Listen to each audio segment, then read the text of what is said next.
Coquitlam Sports Center, the site of Game 4 in this Western Lacrosse Association final. The Burnaby Lakers trail the New Westminster Salmon Bellies by a score of 2-1. We're just announcing the players here in Coquitlam, and if you're just joining us, why is it in Coquitlam, you ask? Well, it's because Burnaby's home arena has been voted by the league as too small, and a vote taken of the 5 clubs. 4 teams voted to have all the playoff games away from the Burnaby complex, so that's where we are today. Game 2 is at the Pacific Coliseum, and here, Burnaby's second home game of this series at the Coquitlam Sports Center.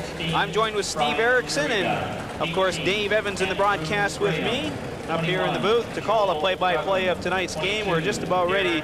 We have the national anthem, and there's your Burnaby club in their road, or their home whites. I shouldn't say road. I'm going to get confused on that one tonight, but they are in their whites with the black and green trim, while the New Westminster Salmon Bellies in their road reds with the blue and white trim. Guys, we're just about set, and I'll leave this one for the organist for today's national anthem.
They turn the lights back on here for us in Coquitlam, and there's your Burnaby club all set to get going. And Steve, we got a couple of hot goaltenders as well tonight. We've got a couple of tremendous goaltenders playing tonight.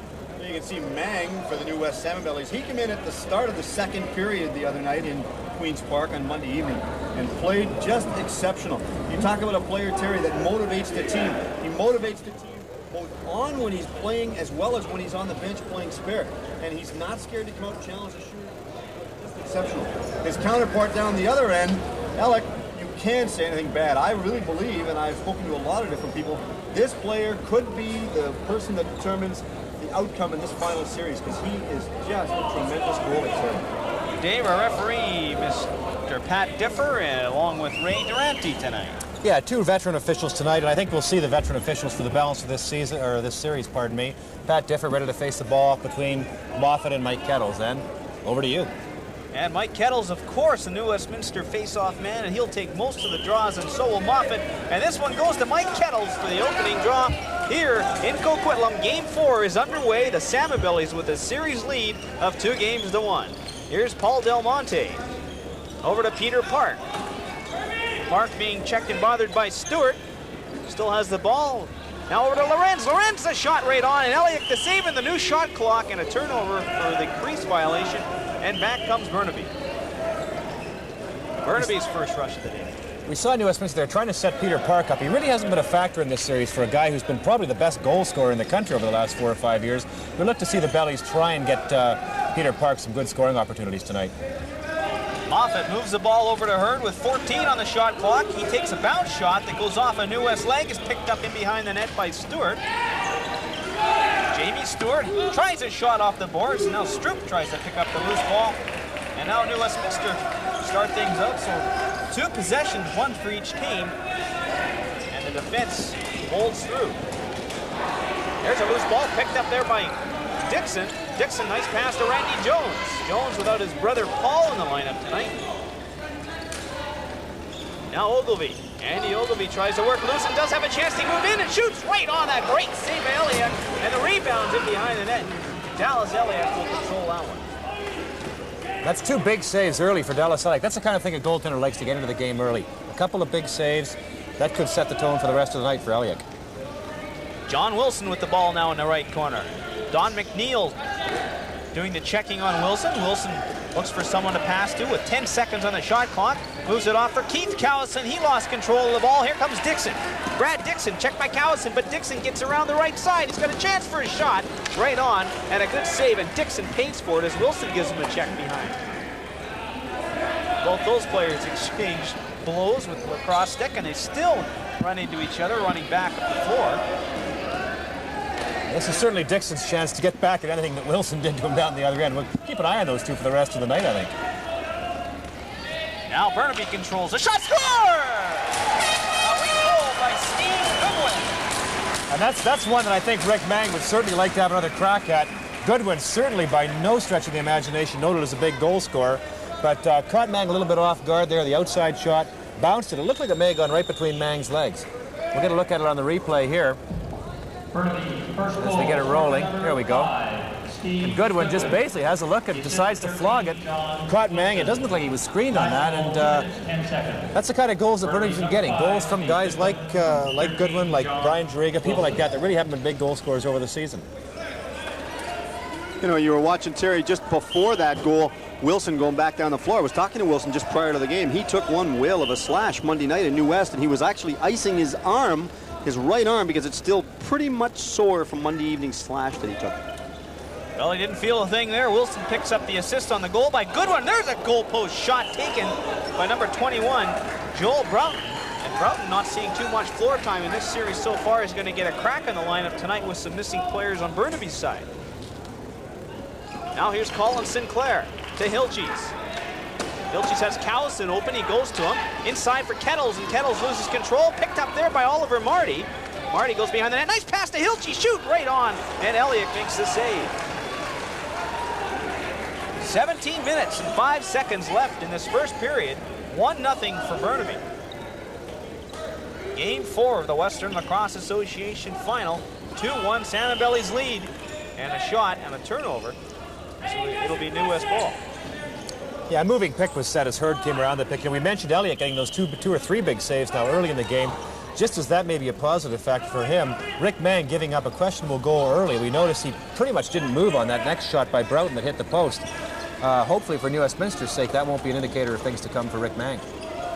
Now New Westminster's Paul Del Monte. Along the right side, gets open against Scott Aonen, and Aonen's going to go to the penalty box. And now Del Monte gives Aonen a slash. Aonen in the lineup tonight wearing number 34. That's Rob Sumner's jersey, but Sumner's out with a knee injury. He's gone for the season. So Aonen gets his first shift, and he gets his first trip to the penalty box. A little bit of an obvious penalty too, Dave. Yeah, those are the kind the referees like. They start making calls, or making the calls like that easy for the referees. One thing when you see a player is you see Scotty Aonen in the penalty box there. When a player comes up from junior, one of the big differences between junior and senior is the defensive aspect of the game. And quite often you'll see a junior player come up and end up getting holding penalties, slashing penalties, that type of thing, because they just aren't prepared for the defense responsibilities of senior lacrosse. Well, a face-off lost by New Westminster, but New West got the ball on a chance for Burnaby to control there. So the Salmon Bellies send out the power play unit. Randy Jones, Oliver Marty, Ben Hilches. There's Oliver Marty getting a chance right in on goal, and that's saved by Elliott. Now a steal. Here's Marty. He's going to slow things down. Hilches now. Hilches on his left, Lorenz, on his right, Randy Jones. Bad pass. Lorenz can't get it. Now a weak shot taken. Fanned on by Park, and Burnaby controls. It's interesting, we see Oliver Marty playing the left-handed crease on that power play. That's got to be an indication that Colin Sinclair is not physically fit to play. 15:40 to go in this first period. 1:05 left in the penalty to Scott Aonen. Now Hilches winds up, passes there, Marty scores! There's a great shot by Oliver Marty, and Marty on the left side that time showed what exactly Colin Sinclair usually does. That was a nice passing play, Dave, because what he did was he passed it and caught the goaltender moving a little bit too slow. Yeah, he caught Elliott moving across, and that's a real quick release from Marty. There you see the shot there on your screen. that stick was in, or that, pardon me, that shot was in and out of the stick Westminster almost first goal instantaneously. scored by It's really number tough for a goaltender to 88, move. He's in the middle of the Oliver crease, Marty. watching the point man to get right to that post back quickly. 16, Great Randy play by Jones, Jones 11, and Helges, Ben and a great Helge. shot by Marty. Funny part about that shot, Dave, was the simple fact that when he shot it and released it, that's the same thing the Salmon Bellies were doing when they were shooting against the Adanacs. Yeah, that's, as you say, it's a type of thing that Elliott, he likes to get fairly high out in the crease to shut down the long shots. And once a goaltender does that, he really does leave himself open for those diagonal passes to the crease and those quick releases, such as that goal we saw there. So a 1-1 tie here in Coquitlam now. Game 4 of the Western Lacrosse Association final, New West and Burnaby. That last goal, Marty on the power play from Hilches and Randy Jones at 4:28. Goodwin opened the scoring for Burnaby at 2:10 in this 1-1 tie. Now Todd Lorenz for New West. That's Peter Park in the left corner, goes to Paul Del Monte. Del Monte goes inside for Miloski out for his first shift. Here's a chance there for Taylor for his first shift as well. But Burnaby controls. Here's Russ Hurd. Hurd goes for the change and gives it to Wilson. Wilson being checked and bothered by Park. Wilson's going to get worked over all night long. Any chance he can. He gets some stick work there to make himself free and gets the shot away. And now we have a turnover for New West in control now. And Steve, if Johnny Wilson's arm was bothering him, it sure wasn't bothering him there. A great individual effort by John Wilson. No, it doesn't show, but they're sure working him over on it. Here now's McNeil. It's a chance to shoot and right on the goaltender. Dallas Eliak, another chance there. Randy Jones, a great save by Eliak, and Eliak standing up tall made that one look easy. Now here's Ogilvy, right in on goal. Passes it off, scores! Randy Jones. Great goal by Randy Jones, and what got that going was the great effort by Andy Ogilvy. He beat the kind of a wrap check by the Burnaby player, dished the ball off to Jones. There you see the pass over to Jones. Beautiful shot by Jones. Gave Elliott a bit of a fake. Got him moving a little bit to his left. Put it in that top corner. Big goal by Randy Jones. The first lead of the series for the game, pardon me, for New West. Sheer perseverance by Ogilvy to keep the play in and keep on the aggressive. Time to goal, 5 minutes, 57 seconds.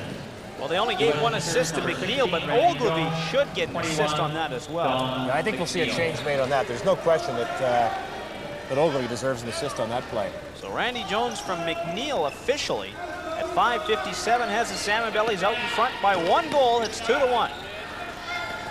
Here now is that's Goodwin, Steve Goodwin. Looked like Dan Stroop. Goodwin trying to get loose. Is checked by Miloski. But on the turnover, Burnaby will get a new shot clock. Goodwin. Lost it. Now controlled by Rick Mang. Sean Quinlan started game 1. He started game 2 before he was shell-shocked with 3 quick ones at the Coliseum. And it's been Rick Mang ever since for the Salmon Bellies. Mang has got the start tonight. Now Eric Callison to Helches. Helches' pass goes astray, picked up by Colin Sinclair. Sinclair in the right corner to Kettles. Helches a shot saved by Elliott. 12:55 to go in this first period, a 2-1 Salmon Belly lead. And as much as we've talked about the great play of Dallas Eliak, I think sometimes the New Westminster goaltending duo of Mang and Quinlan maybe doesn't get the respect they deserve. One of the advantages of having 2 goaltenders like that, if one of them doesn't play well, then obviously what New Westminster has done here, they've made the change and gone with Rick Mang. Burnaby with young David Lee as a backup, not quite the same situation as in depth-wise in goal as New Westminster is. There's a shot by Stroop, and Stroop is taking a pounding out there by Oliver Marty. Marty and Stroop are going to have it.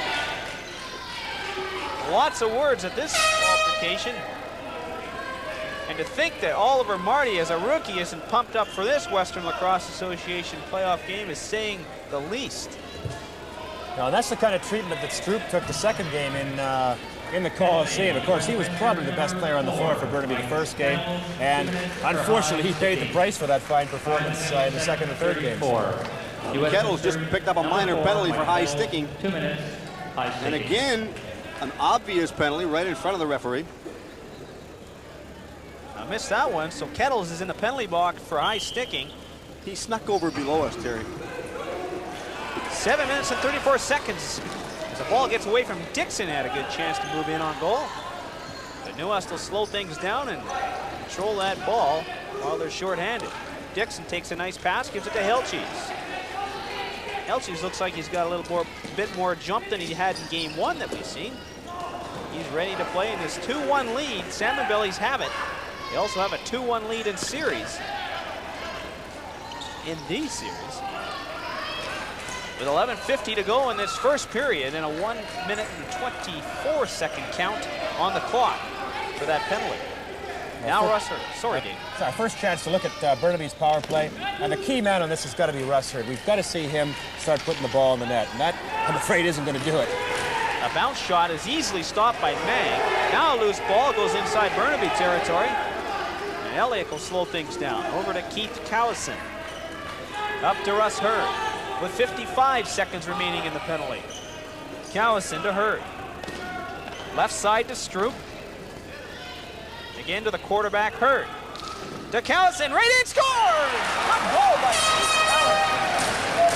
Cowison. You were talking to Hurd. He was the one that set it all up. He went in, he slowed the team down. He drew the Salmon Bellies out of the center high slot area. Give Cowison a good wide open shot. Yeah, good play, and that's something you wouldn't recognize really. Is hopefully we'll get a look at it on the replay as we see. There's Cowison, a great individual effort going. But just before that, as you mentioned, Russ Hurd drew the heat, pulled the two top men out wide, and gave that little bit of an extra opening for Cowison. Great individual effort by Keith Cowison, though. Dan Stroop. Time to goal, 8:49. Stroop picks up a well-deserved assist, and he has sure been a spark plug for the team for the whole series so far. Dan Stroop.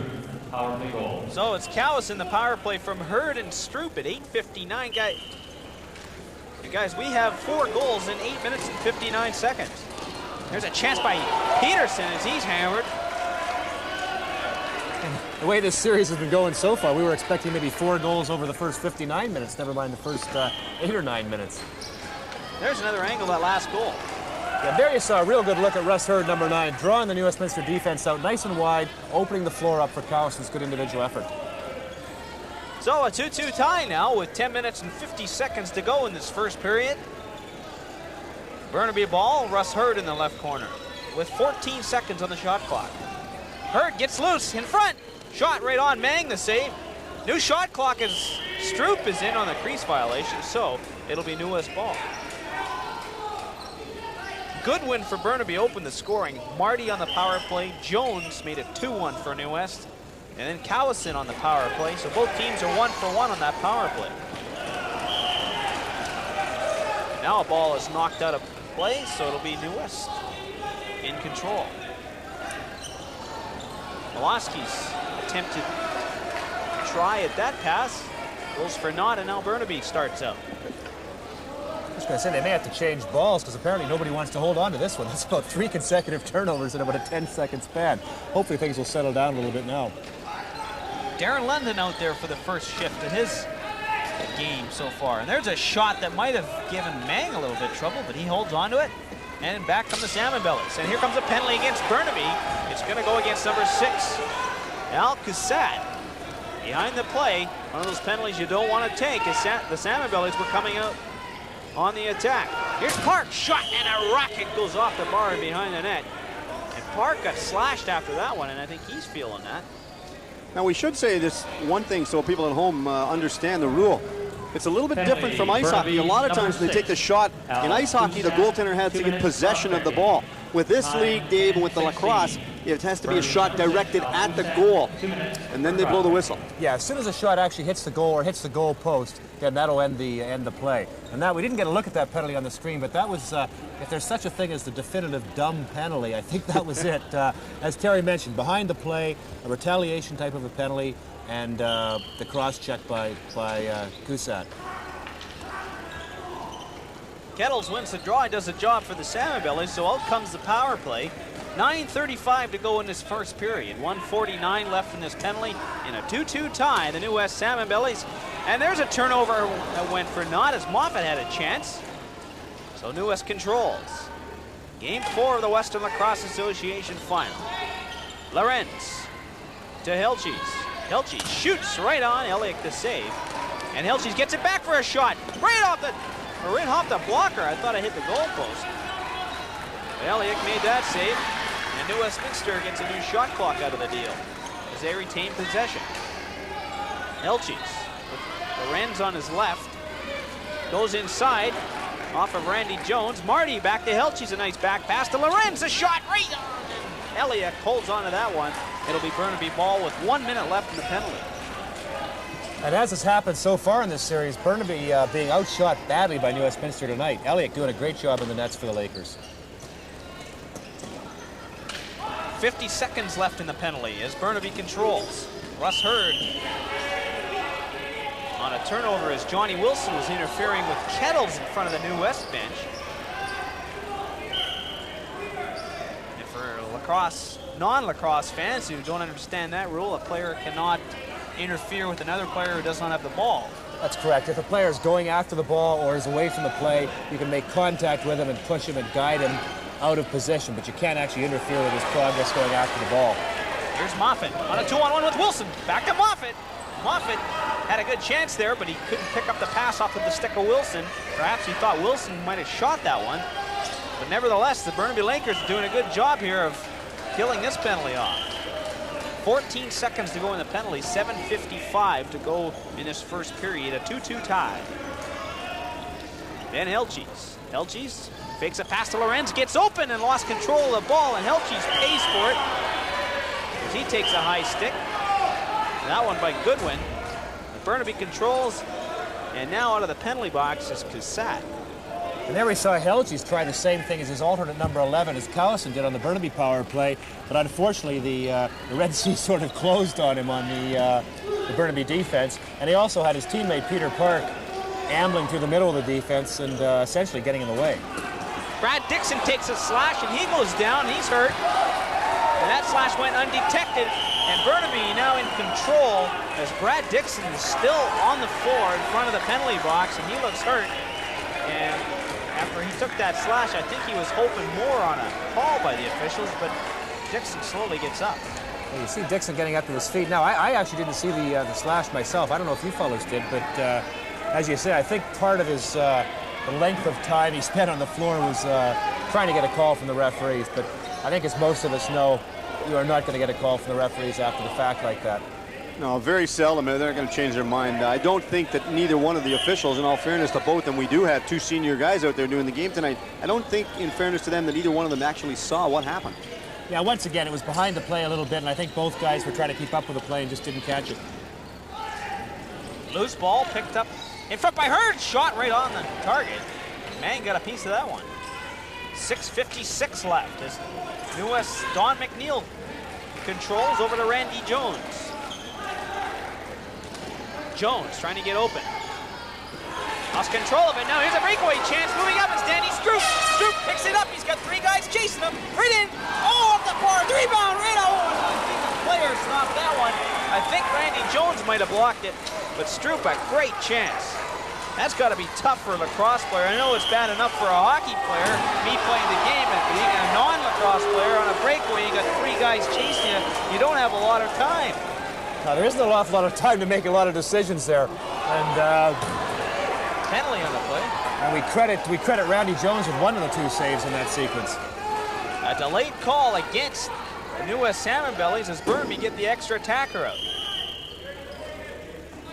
And now I think things have been evened up here. No, there's going to be two New Westminster penalties. Now here's a situation where when you got a delayed penalty, the second penalty is called, it's an automatic whistle. And also an automatic possession. So instead of Burnaby having to go out and get the face-off, they'll be given possession on this, which is a tremendous advantage. As you see, Hurd, Stewart, Callison, as you see the New Westminster players both hightailing to the bench. I will have a chance to see what their defensive play is like right now, Dave. You're darn right. I think New Westminster, we mentioned this in the first game, traditionally they've had a very good man short play. It's going to be tested supremely right now. Time the penalty, 13. Sinclair for slashing, and Miloski for the original high sticking penalty has New Westminster shorthanded. 2 minutes, slashing. Now here's a steal. Stroop over to Russ Hurd. He's got time. Off to Stroop, right on. Mang had that angle covered. And a low percentage shot there. Perhaps Stroop could have hung on to it a little longer, but instead took the shot. Yeah, that's not the kind of shot you want to take in a power play, especially a 5-on-3 power play. Stroop definitely should have held onto that ball, let the power play get set up, and gone from there. lot of war of words being displayed out there between these two teams at this point. Two-man advantage for Burnaby. There's a shot as Stroop tried to squeeze by on the far post. Picked up by Wilson. Now to Callison. Keith Callison to Wilson. Moffat on the right, gets the ball. Shot right on, Mang the save. And Moffat retains possession as that ball, apparently the referee had thought it went off a Ogilvie sticking out of play. So Burnaby, 1 minute left in the penalties. Here's Hurd, open, shot wide. Callison can't pick it up. Johnny Wilson tries. He can't pick it up. And now he'll try as he goes all the way back to his own zone. With 14 seconds on the shot clock, Wilson will have to get it up floor quickly for a shot. Hurd. Shot off the target, bounces and hits the ceiling. So it'll be New Westminster ball. Now with 42 seconds left on those double penalties in New Westminster, Burnaby's power play really has looked ineffective. A couple of very low percentage shots by Stroop and Wilson, and really not an awful lot of ball movement in that power play. 4:48 to go in this first period. A 2-2 tie and a two-man advantage with only 33 seconds remaining in both penalties for the Lakers. So far, Dave, I have to agree with you. The defensive action for the Salmon Bellies looks a lot better than the power play for the Lakers. Yeah, and this could turn out to be a real key part in the game. It's not that often you get a two-man advantage, and you've really got to do something with it. Lakers now down to 25 seconds as Wilson tries a shot that goes wide, and Brad Dixon picks it up. Dixon's got some wheels, but he's got to beat Callison. Dixon lost control, a loose ball. Tried to be picked up by Hilties, but it's picked up by Moffat. Now he loses it. And Oliver Marty just turns it over into Burnaby territory, and they get called on the over and back. 5 seconds. Here's Hurd right in on goal, and the over and back game. Is it called over and back? It's when a team is shorthanded. They can hold the ball for as long as they want, but they can't have the ball go past the center line. Well, as soon as you get the advance the ball over the, not the center line, but the white line on the offensive side of the floor, you can't go back over the line, whether it be accidental or intentional or whatever. That turns the ball over to the team with the power play. That's for some of our fans at home who have never seen a lacrosse game before. This one, Game 4 of the Western Lacrosse Association final 2-1 series lead for New West, a 2-2 tie with 3:35 to go in this first period. And as I mentioned, that power play with a two-man advantage could really turn out to be a key part in this game, depending upon the outcome, because Burnaby really looked ineffective. And not only do they not score, it's also kind of emotionally draining to the players on the bench to see the power play that ineffective in a situation like that. New West trying to get a loose ball in front. It's Peterson doing some hard work. Well, there's a loose ball. And that one will go against Burnaby, so New Westminster gets possession. Now Del Monte. 3 minutes. 3 minutes on the clock left in this first period and a 2-2 tie. Del Monte, that shot right on. Dallas Elliott holds that one out. He hasn't been tested in a while because of the power play. Now Darren London will get a chance. London against Peter Park. Goes for the bounce pass back to Moffat and then goes off for a change. So Burnaby sends out fresh troops. With 15 seconds on the shot clock, here's Dan Stroop. Stroop tries to make some moves, does so again, gets behind Taylor. And that ball picked up by Peterson. Peterson leads a 3-on-2. Might get a chance to shoot there. Tried to fake the pass to Taylor and then got knocked off the ball. Here's Park. Park being bothered by Ahonen. One of the call-ups from the Burnaby Lakers, junior club, for tonight's game. The other two call-ups, number 22, Darren McEwen, as well number 3, Brett Crosby. All in the lineup because of injuries. Paul Torrey is out for the Lakers, so is Troy Pelzer. Brad Henry and Rob Sumner and Rick Rawson, so lots of injuries in the Burnaby Lakers lineup. Plus guys playing her. Now Moffat's checked off the ball by Peterson, and both those players are going to have some words. Are they going to scrap? No, I don't think they want to. They look at each other, and they're going to both go to the penalty box. Peterson for New Westminster and Moffat for Burnaby. Again, very obvious, foolish penalties to take when they're right in front of the referee, Dave Durante. Yeah, I think this is the first we've seen in this series, really, of too much heated pushing and shoving and so forth. But it's really been a kind of an odd period so far. Sloppy in parts, some good plays in parts, and that's at least the third or fourth really stupid penalty that's been taken. I'm sure both coaches, Bob Salt of Burnaby and Jack Fulton of Westminster, will be letting their players know about that between periods. 1:40 left in this first period. Roughing penalties to Moffat and Peterson. 4-on-4 situation out there now. Keith Callison along the boards. Being checked by Ogilvie, gets away. Callison, one of the goal scorers for Burnaby. Goodwin, the other one. In a 2-2 tie here with 1:20 left in this first period. Marty and Jones have the New Westminster goals. Randy Jones, his brother Paul, out of the lineup tonight. And there's a chance for Miloski to break away, and here is a turnover as Johnny Wilson gets in the way of Kurt Miloski. Before he get a chance, and here's Randy Jones sneaking in and almost got a good chance there, and he shot wide. Now Miloski to Ogilvie. Ogilvie tries to get around his man, does so, takes a shot over top of the net, and here's a delayed penalty. I believe it will go to Jariga. Slashing penalty, again an obvious, very foolish penalty, but you know, you were talking about the heated voices, the way the players were jacking at each other for a little while. The last couple of contests they've had, they've really been boisterous towards each other. There's no real love lost between these two teams, and it's I think it's only going to get a lot more hectic out there in the fourth. Yeah, I'm sure the New Westminster players think back to a couple of years ago when Burnaby, knocked them out of the playoffs after they'd won the league championship. I'm sure that's in the back of their minds, and that kind of. There's also some ex-New Westminster junior players playing for the Burnaby team, so you get that kind of chirpiness and talking back and forth amongst the players. New Westminster will make a full change now as they'll finish the rest of this period on the power play. Oliver Marty at the bottom right of your screen has the ball. Looks back to the side here for Hilches. Hilches to Jones, and then Park, I thought, put it in. But maybe the net made a funny bounce there, but good save there. And there's a long pass attempted to John Wilson.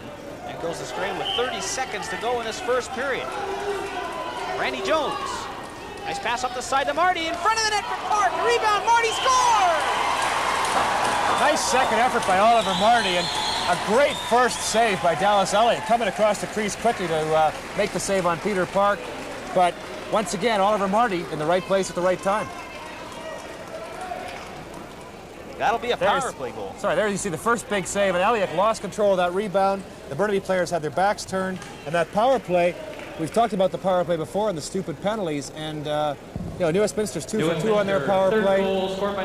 Burnaby basically 1 for 3, actually 1 for 2, but one of those power plays was a 2-man advantage where they actually had potentially 2 chances to score. And in a close series like this, in close games, you've got to make that power play count consistently. Westminster's doing it. Down to 9 seconds on the clock now in this 3-2 lead for New Westminster. Oliver Marty gets his second goal of the period. And for Randy Jones, his third point of the period. In a 3-2 New West lead as the period comes to an end. 11 seconds showing on coincidental penalties to Peterson and Moffat. So they'll be in the penalty box for that time in this second, for the beginning of the second period. As you see, New Westminster heading off, and a pretty good period, guys. We've seen 5 goals, so defensively, things have seemed to open up a little bit. And a great period for Oliver Marty, and Marty on the power play on that right side, taking over for Colin Sinclair. Looks good. Well, the biggest thing I've noticed out there so far is the simple fact that New West is shooting, and they're shooting a lot faster. The same style they were doing against the Coquitlam Adanacs, and they haven't done that in any other game so far in this series. Lots of shots by Burnaby, and Dave, lots of shots by New West as well. And or I should say not so many shots by Burnaby, lots of shots by New West. Yeah, and of the shots that Burnaby's had, a lot of them very low percentage shots, bad angles from well out. And Steve makes a very good point there. New Westminster releasing the ball very quickly on their shots, and as I mentioned earlier in the period, very tough for a goaltender to move when he set himself to get across and get back in position to make that save. And Elliott's had a great period, but all 3 goals have pretty much been on those quick releases. Guys, what's Burnaby going to have to do here to get their offense going? They only trailed by 1 goal, but they didn't falter on that 2-man advantage power play. Well, I don't think they're really down. The biggest thing is after they scored the last goal, I watched Callison go off to the bench, and he was really dejected. He wasn't so much upset with goaltending. He was really concerned with the lack of, I guess, productivity from the teammates. He felt that they're on the attack and they're doing an awful lot in the offensive zone, but they're not doing enough in their defensive zone to protect and give the goaltender the help that he really needs. Goodwin got things going for Burnaby at 2:10 on that goal to open things up for Burnaby, and then New Westminster's Marty on the power play from Hiltjes and Randy Jones at 4:28. And then Randy Jones from Ogilvie and McNeil gave New West a brief 2-1 lead before Callison tied things up on the power play from Hurd and Stroop, and then Oliver Marty with his second goal on the power play, his second of the period at 19 minutes and 39 seconds.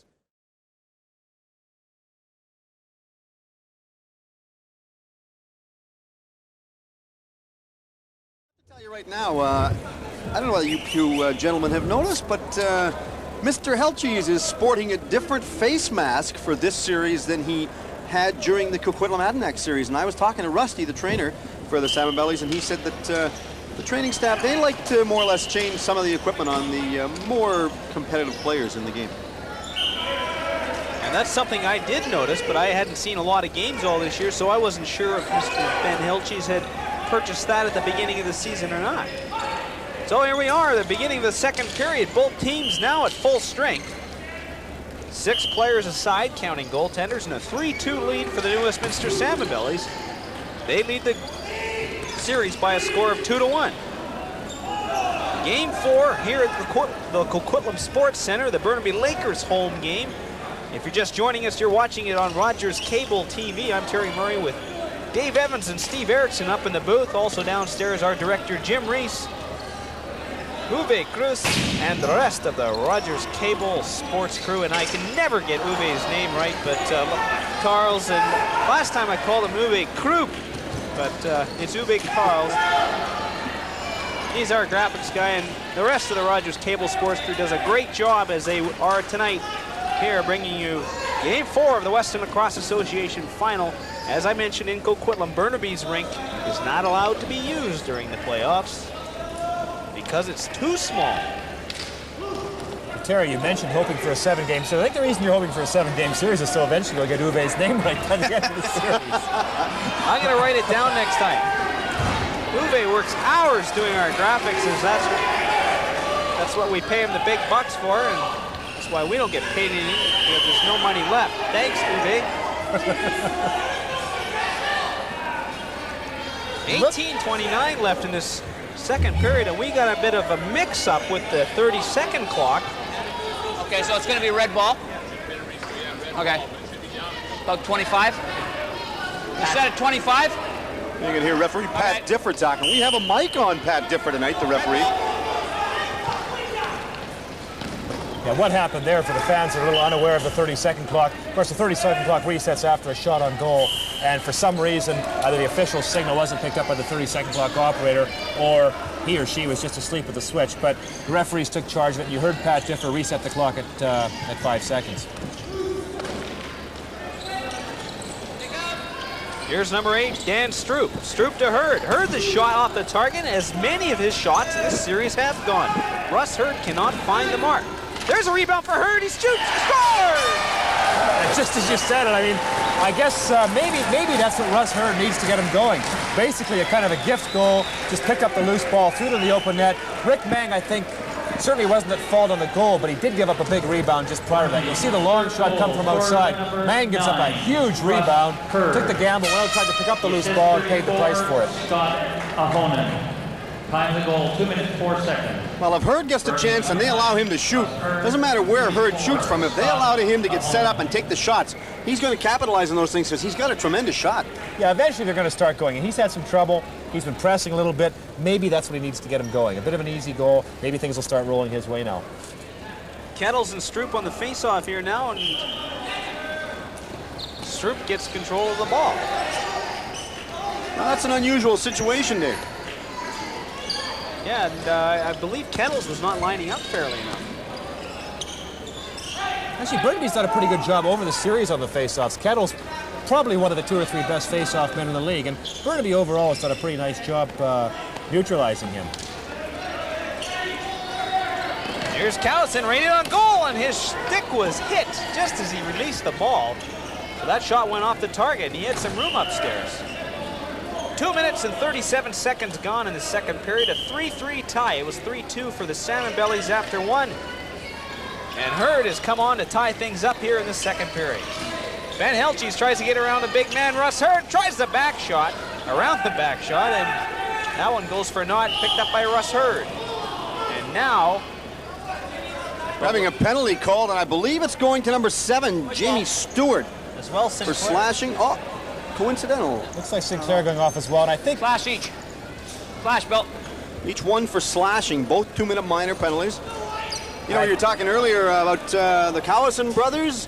I had a privilege of talking to Mrs. Callison over in Burnaby in Queen's Park last week, and she's just a real sweetheart of a lady to talk to. I asked her if she was going to make any predictions. She said, not in your life. No, I can't say as I blame her. You know, I think we might see, after a little bit of the not so much fisticuffs, but the pushing and shoving we had in the first period, I think you might see referees Durrani and Differ call things just a little tighter this period, just to get control of things.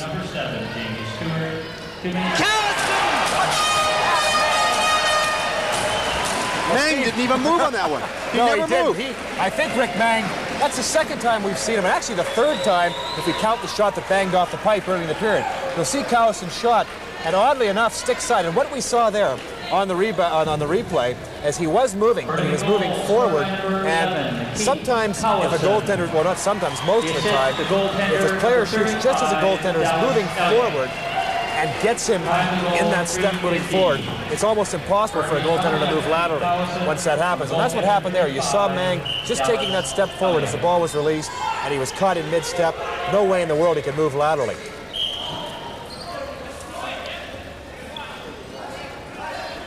so Callison unassisted at 3 minutes and 15 seconds left.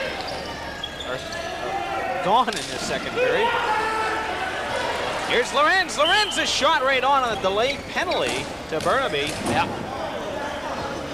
And I'm not sure who it's going to go against. I believe Keith Callison's going to get the... Yeah, we're calling him on that. Holding, Bill.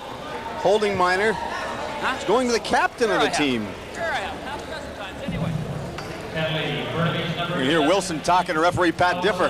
2 minutes for holding. Yeah, you know, I've known Pat Differ for many, many years, so we used to play together, and you are not going to change Pat Differ's mind. There's not at all. A chance Pat, in the world that Pat's going to change his mind. Talk about world. Pat used to referee in the old WHA, the defunct WHA, when I worked it, and Pat and I did a lot of games together, and once he gets his mind set on something, forget it. Now New Westminster on the power play. Peter Park on the left side, Hilches up the middle. Randy Jones and as well Oliver Marty, and Jones finishes it off on a rocket. And that's twice now that Randy Jones has scored goals in this game, and both of them have been hard shots. Power play goal too, Dip. And that's 3 for 3 on the power play. I'm sure Bob Salt mentioned it to his players between periods. I'm sure they're going to hear it again. And there we just saw the Burnaby player just literally allow Randy Jones to step in. And Randy Jones, a veteran, we mentioned he was a scoring champion a couple of years ago. And you simply cannot, no matter how strong your goaltender is, you mentioned with Russ Hurd, Randy Jones, you can't let these players have those kind of shots because they're going to put him in the net like Randy Jones did there. So Randy Jones, here's McNeil. McNeil right in on goal, and Elliott makes the save. Now it's picked up by Jones. Randy Jones. Back pass to Ogilvie. He'll slow things down. He has Hurd checking him. Andy Ogilvie. Tried to drop pass for Jones, hung onto it. Tries a low shot just off the target. With 10 seconds left on the shot clock, Rick Mang will move the ball up for McNeil. Now to Jones. 5 seconds on the shot clock. That's picked off there by number 6, Toussaint. He has trouble with it. Hurd will try to get the loose ball and move it over for Stroop, who can't pick it up. Stroop has Ogilvie all over him. Andy Ogilvie not giving up. Does come up with a loose ball and now loses it. Again has a chance for it, and a good job by Ogilvie. Good perseverance here to get that loose ball. And now the goaltender, Elliott, gets control of it, and it'll be Burnaby ball. What a good shift for Andy Ogilvie. Great effort by Andy Ogilvie. And once again, maybe time for a ball change because it appeared nobody wanted that. But a great effort by Andy Ogilvie. Now we're down to no time left on Sinclair and Stewart's penalties. They return to the floor. Johnny Wilson just pushes the ball back, and that's picked up by Juriga. For Keith Callison, who has a pair of goals here tonight. 4-4 tie here in Coquitlam, game 4 of the Western Lacrosse Association final. Taking a break in between Minto Cup action here, which is hosted by the Coquitlam Adanacs. And here's Sinclair on a breakaway, right in, shoots it wide.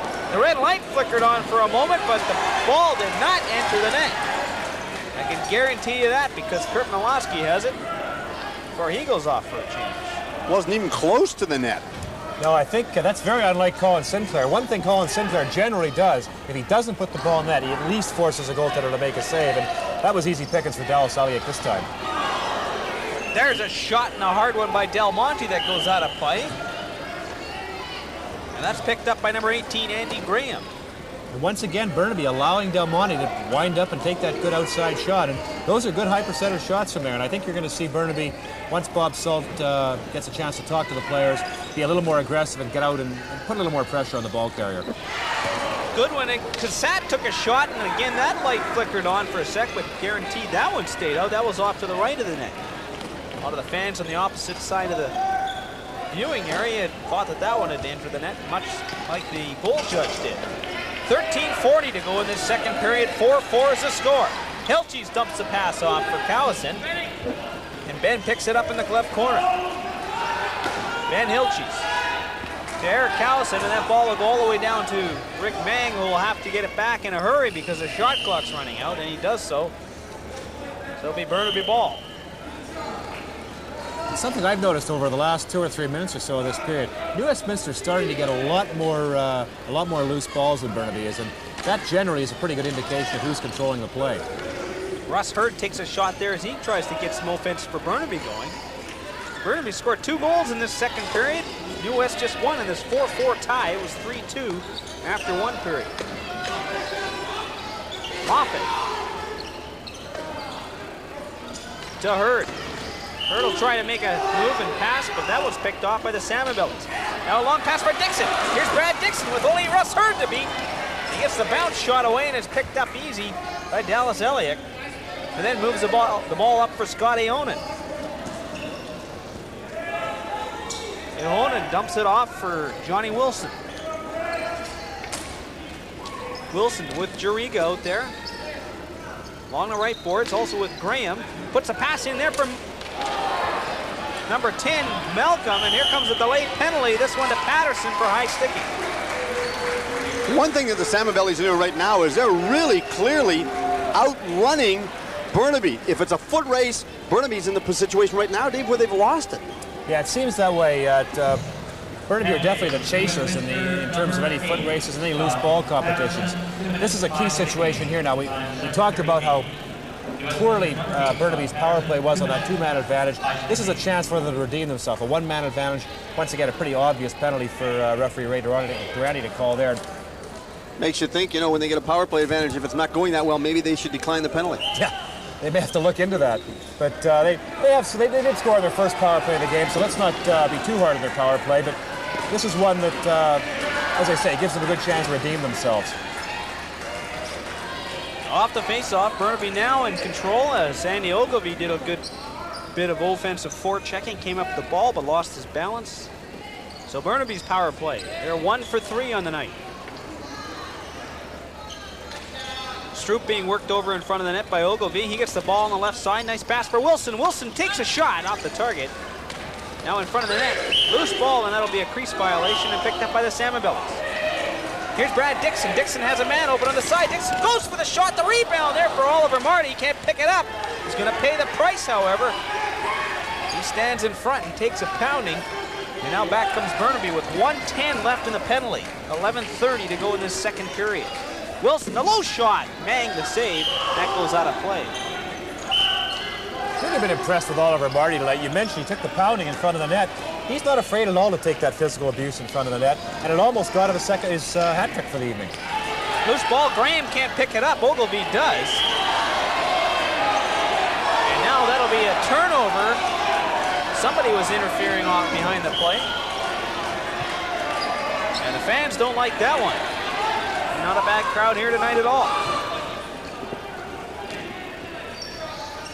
I don't mind saying so, but not as good as the Minto Cup. There's been just tremendous crowds in that one. Of course, the Minto Cup emblematic of Canadian junior lacrosse supremacy. Six Nations and the Adanacs tied at 1. Here's Eric Callison, dumps it off for McNeil, scores! Great goal! Burnaby is sleeping there.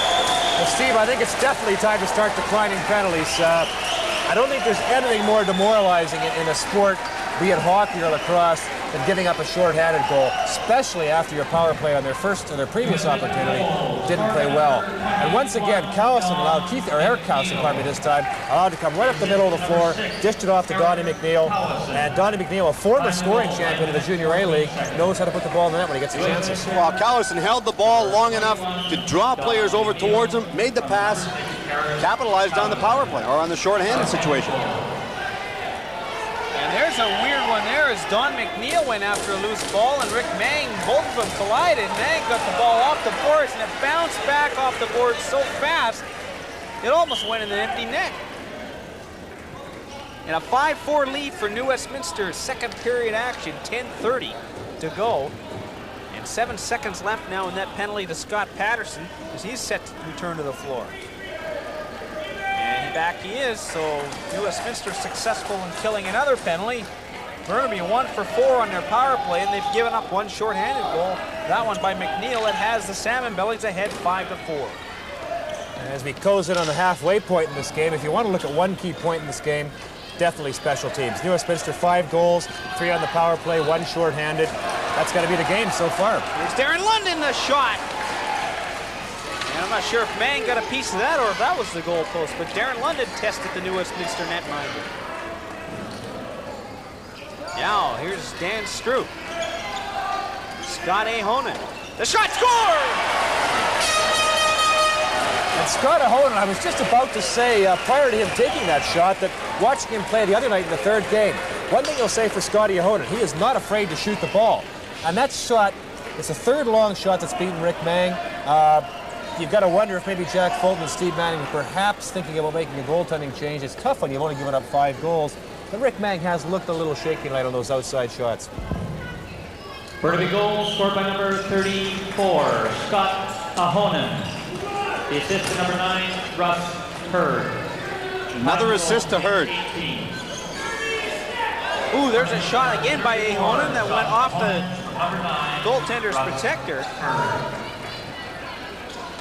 Should be a little more descriptive when I say protector because he is one big blotch of protection. You have to be to stand in front of that hard ball. Just ask me when I was at that game earlier last week, Steve, and I took that one in the back, doing some notes. All right, I walked across the floor tonight and I was getting Mr. Selt for an interview and got hit in the side of the face with the bouncing ball. There's a nice save by Dallas Heliak as he's standing up tall. That one off the shot of Peter Park. Now Moffat loses control. The loose ball there, almost picked up by Ahonen. Now Moffat. Across the floor to Callison to Wilson. Wilson tries to get open, looks for a pass to Callison, or to Malcolm, I should say. And that save was made, and back come the Salmon Bellies. Park, who needs to get going, takes a shot off the target. 8:27 to go now in the second period. Back comes Wilson. Wilson will slow down as he takes a wrap by Ogilvy. And now 8 minutes and 15 seconds to go in the second period and a 5-all tie. In a very close series, 2-1, the Salmon Bellies lead it. They won game 1 7-6. They lost game 2 7-5. And they won game 3 6-5. And as mentioned, a 5-5 tie here in the second period. Game 4 here in Coquitlam. There's a shot right on the target here. Oh, and Keith Callison looking to pick that one up on the go. Left it behind for the Salmon Bellies. Here's Kurt Molosky with 7 seconds on the shot clock. Molosky off to the right. Picked up there and shot by Marty. And picked up there by Elliott. Elliott's not too happy with that as he goes after the loose ball. And he's going to get a slashing penalty. Now Elliott's going to go out over to Marty. A bunch of players getting involved in this one. And Marty's throwing punches. And now we got all 5 involved in this one. Marty's going to take a punch. Let's leave it at that, you guys. Gets loose. Come on, you guys. Pat Differ trying to get things straightened out there. Cross left, you guys. That's it. You see the mess down in the far corner of the right.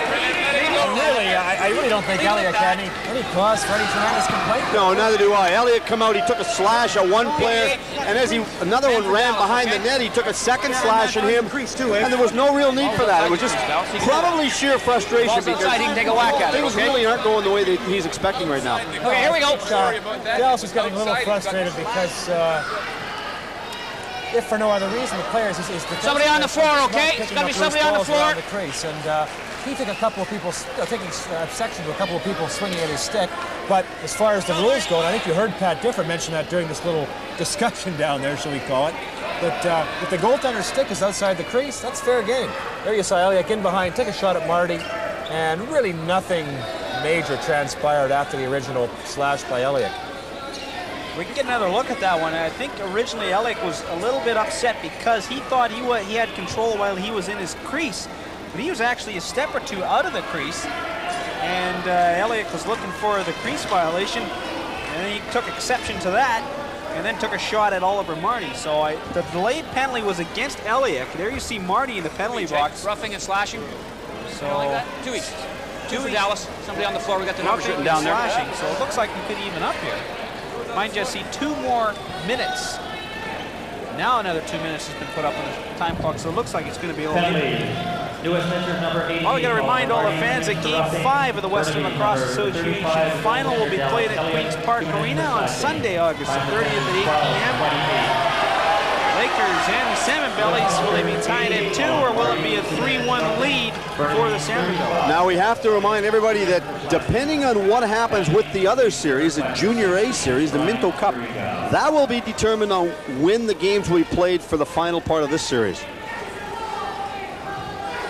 As you mentioned, Terry, coincident minors there, and I'd like to think that Bob Salt is really, really lucky to come out of this one with no manpower disadvantage.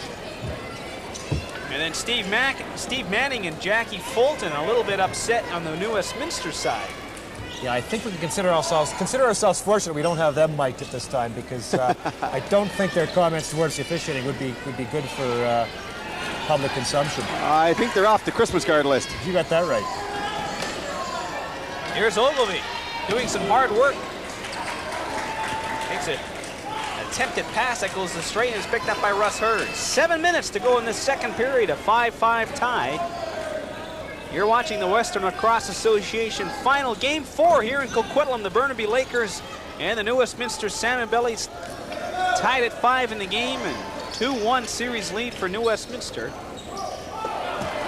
Burnaby would love to get back into this series to make it a 2-2 affair.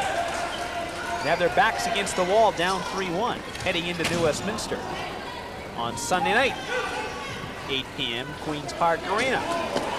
Now John Wilson. Wilson with a burst of speed, lost control of the ball, and he's checked nicely by Hilges. Wilson takes exception to that one, but back comes Todd Lorenz. Lorenz with 6:10 on the clock. 38 seconds left in the coincidental minors. Now Park, the shot and the bullet that goes off of Elliott's protector, not a play, it'll be Burnaby ball. And that's certainly not the type of shot we expect from Peter Park. As we've mentioned a couple of times, he really hasn't been productive in this series, and really not that productive in the Coquitlam series for that matter, and he's got to be getting a little bit frustrated. That's certainly a sign of frustration when a goal scorer as strong as Peter Park takes those kind of low percentage shots. Another low percentage shot taken by Stewart. That one goes off the mark, and New Westminster has possession now. Here's Peter Park. Just 5 seconds left in the penalties as we have a little bit of action behind the play. Todd Lorenz and Johnny Wilson. Wilson thinks he's going to the penalty box. Wait. And Wilson's in the penalty box. Yeah, let's go. Wilson went in the penalty box, and all Pat Differ did was walk between the two and was talking to him. Makes you think he's got a guilty conscience. Is that a guilty conscience or what? Well, I blew the whistle to start the play. I didn't stop it, did I? the situation that took place was they were yakking at each other behind the play. A little bit of frustration. Pat Differ, the referee, walked over between the two of them and just talked to him. And Wilson walked over and actually went in the penalty box. And we mentioned before the game, talking about Todd Lorenz, what a little bit of a needler, instigator he was. And we got a great example of that there. Oh, there's a rocket by Park. It's right on as Elliott holds on to that one. There's 1:48 showing on the penalty clock here, but there's no penalties. So in case our clock gets in on the pitcher, there is not a penalty. We are at even strength. Now Stewart takes a shot, and Peter Park had to stick around him, and Burnaby retains possession. I guess Wilson going to the penalty box got the penalty timekeeper confused too. Scott Ahonen. Pass it off for Moffat. Moffat into the slot. Stroop the shot. Just off the target. I thought that one might have snuck in. That didn't miss by much, that's for sure. Once again, Mang caught moving out and not in a position to move laterally on that outside shot. Moffat a shot right on, and Stroop goes after the rebound. Now in the right corner after it. Does get it. Stroop with a new shot clock has possession for the Lakers. And that pass goes all the way down to the Lakers zone with 4:30 to go in the second period, a 5-5 tie. Here's Scott Ahonen, the junior Laker, playing his second game in a call-up role. Now Johnny Wilson looking for a loose ball. Can't get it, Mang does. And now here's Randy Jones with a pair tonight. His line mate Oliver Marty also has a pair. I should say line mate on the power play. Other New Westminster goals scored by McNeil. And that's it, McNeil in a 5-5 tie. I'm looking for more goals on my score sheet. Cusat for Burnaby with 10 seconds on the shot clock. Looks for a pass, gives it off for Stewart. Stewart's a shot, it's blocked. Here's another chance for Goodwin with 2 seconds. A chance in front for Cusat. And he had to get rid of that one, as that one was right at the 30-second buzzer, and a good job to get it away. Uncharacteristic little bit of falling asleep on defense by New Westminster, leaving Cusat wide open. Unfortunately, he didn't really have time to do very much. Only 1 second left on the shot clock, and also he was on the wrong side of the floor. 3:10 left in the second period. There's a chance for Dixon right on. Elliott makes the save. Who's going to take the lead next? 5-5 tie. 3 minutes left in the second period. Game 4 of the Western Lacrosse Association final here in Coquitlam. This is Burnaby's home game. Burnaby cannot play their games at home at their home rink in Burnaby Lake. Voted too small by the executive in the Western Lacrosse for playoff action. Game 5 in this series goes Sunday night at 8 p.m. at Queen's Park Arena. Games 6 and 7 have yet to be determined sites. All pending the outcome of that Minto Cup lacrosse action series between Six Nations and the Junior Adanacs. Oh, and there's a shot off the boards, and that one taken off the boards by Malcolm. You could hear him. Thought I was in Sarajevo. No pun intended for the poor souls who have to live in that former Yugoslav republic. This is not politics, this is lacrosse. A shot by Hilches that goes off the target. Now Sinclair picks it up. 10 seconds on the shot clock. Colin Sinclair for a rare shift. Takes a shot right on. Elliott makes the save. Now Taylor. On that new shot clock as New West controls. Oliver Marty now. He holds on to it. Doing a good job. Oliver Marty looking for a chance to let that shot rip. Gives it off for Hilches. Hilches puts it inside for Sinclair, and that'll be a crease violation with 1:35 to go in the second period. Young Oliver Marty continues to impress me. You mentioned looking for the open man. He was taking a bit of a pounding there, but always had his head up, always looking for the open man, eventually dished it off to Helges, who almost got that pass through to Colin Sinclair.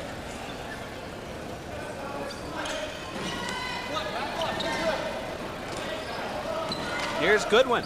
He opened the scoring in tonight's game. That pass going off of number 12, Darren London's stick. Now Oliver Marty. Marty does a good job to get away from London. Starts up the floor for New West with 1 minute left in the second period. A 5-5 tie.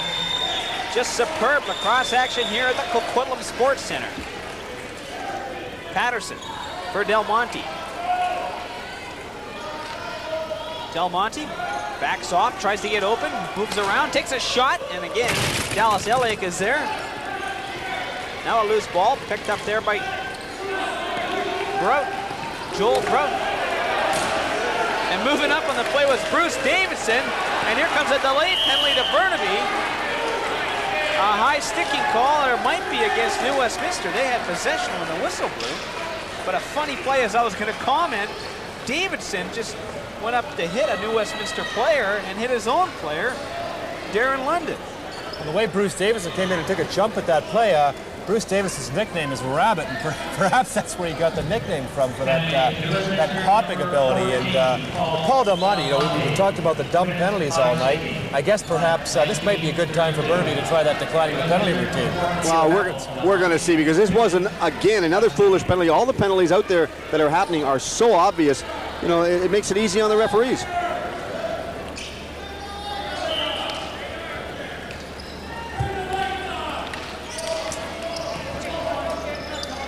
22 seconds left in this second period. A 5-5 tie. Here's John Wilson. Wilson sends the ball back, and there goes Burnaby's last chance to get a shot. They might get one more shot with 7 seconds left.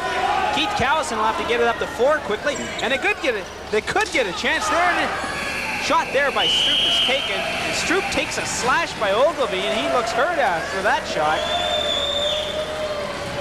And Stroop stays down. But that's the second period here in a 5-5 tie. The New Westminster Salmon Bellies 3-2 leaders after 1 period of play, and now 5-5 after 2. It's to the dressing room, and they'll get a very deserved rest after a very strong second period. A very strong period indeed. But again, we have to say it's close. It's really a close, well-played game and a close series. You know, you can't take anything away from either team. They're all playing just exceptional. You know, it's going to be really hard to say what the outcome of the game is because of the simple fact. I'm still going to just put my neck on the line here. I'm going to say that I'm thinking that Burnaby could come out the winners in this one.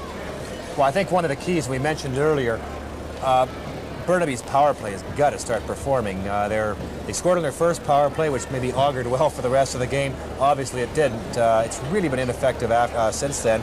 And New Westminster, of course, is 3 for 3 on their power play. So if, as you say, or if, as I said, actually, New Westminster ends up winning this game, that could turn out being the key to the whole thing.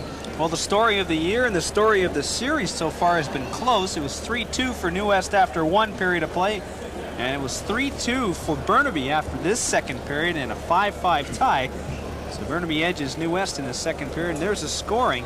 Russ Hurd at 2:04 from A. Honan, and then Keith Callison unassisted at 3:15 before Randy Jones scored a power play goal, his second of the game, from Hilches and Park at 3:47.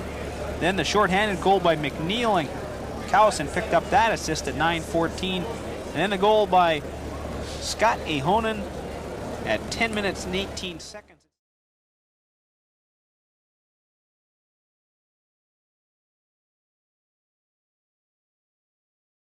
Well, guys, should we get a coin out and make our coin flip to see if this one's going to go into overtime or to find out who's going to win? It's too close to call, but you know, the other evening in Queen's Park on the Monday night there, when they played, the foolish part about the whole thing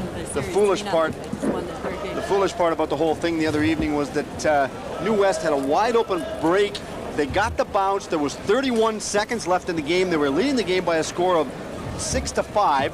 The 30-second clock started right away, and what took place was that because they saw that they had a wide open goal, they took a long shot, and the coaching staff for New West were just ecstatic to the point that if they had have controlled it, they could have basically killed the whole 30 seconds off. Yeah, I was standing up in the corner of Queen's Park watching that, and I thought it was Paul Jones actually that took the shot, and I don't think it's directly responsible for him not being in the lineup tonight. I'm sure he's out of the lineup because of an injury situation, but really not the kind of thing you expect from a veteran player. And Steve Manning in particular, as a matter of fact, called a timeout with, I believe, 8 seconds left in the game, and I could see him going up one side of poor Paul Jones and down the other. I think Paul's ears are probably still burning after that. So third period action just underway, and it'll be a power play for Burnaby. 1 minute and 12 seconds remaining in Paul Del Monte's penalty. That one coming at the end of that second period. 5-5's the score here in game 4 of the best of 7 WLA final in Coquitlam. Burnaby's home game. If you've just joined us, you're watching Rogers Cable 4. I'm Terry Murray with Dave Evans and Steve Erickson in the broadcast booth. And the Rogers Cable Sports Crew is here to bring you this game 4. Game 5 is Sunday night at 8 p.m. in Coquitlam, or in New Westminster, on this delayed penalty to Burnaby now. Jariga is going to get the call. Or number 15, sorry, Bruce Davidson will get that one. Elchies will hold on to the ball, kill some time.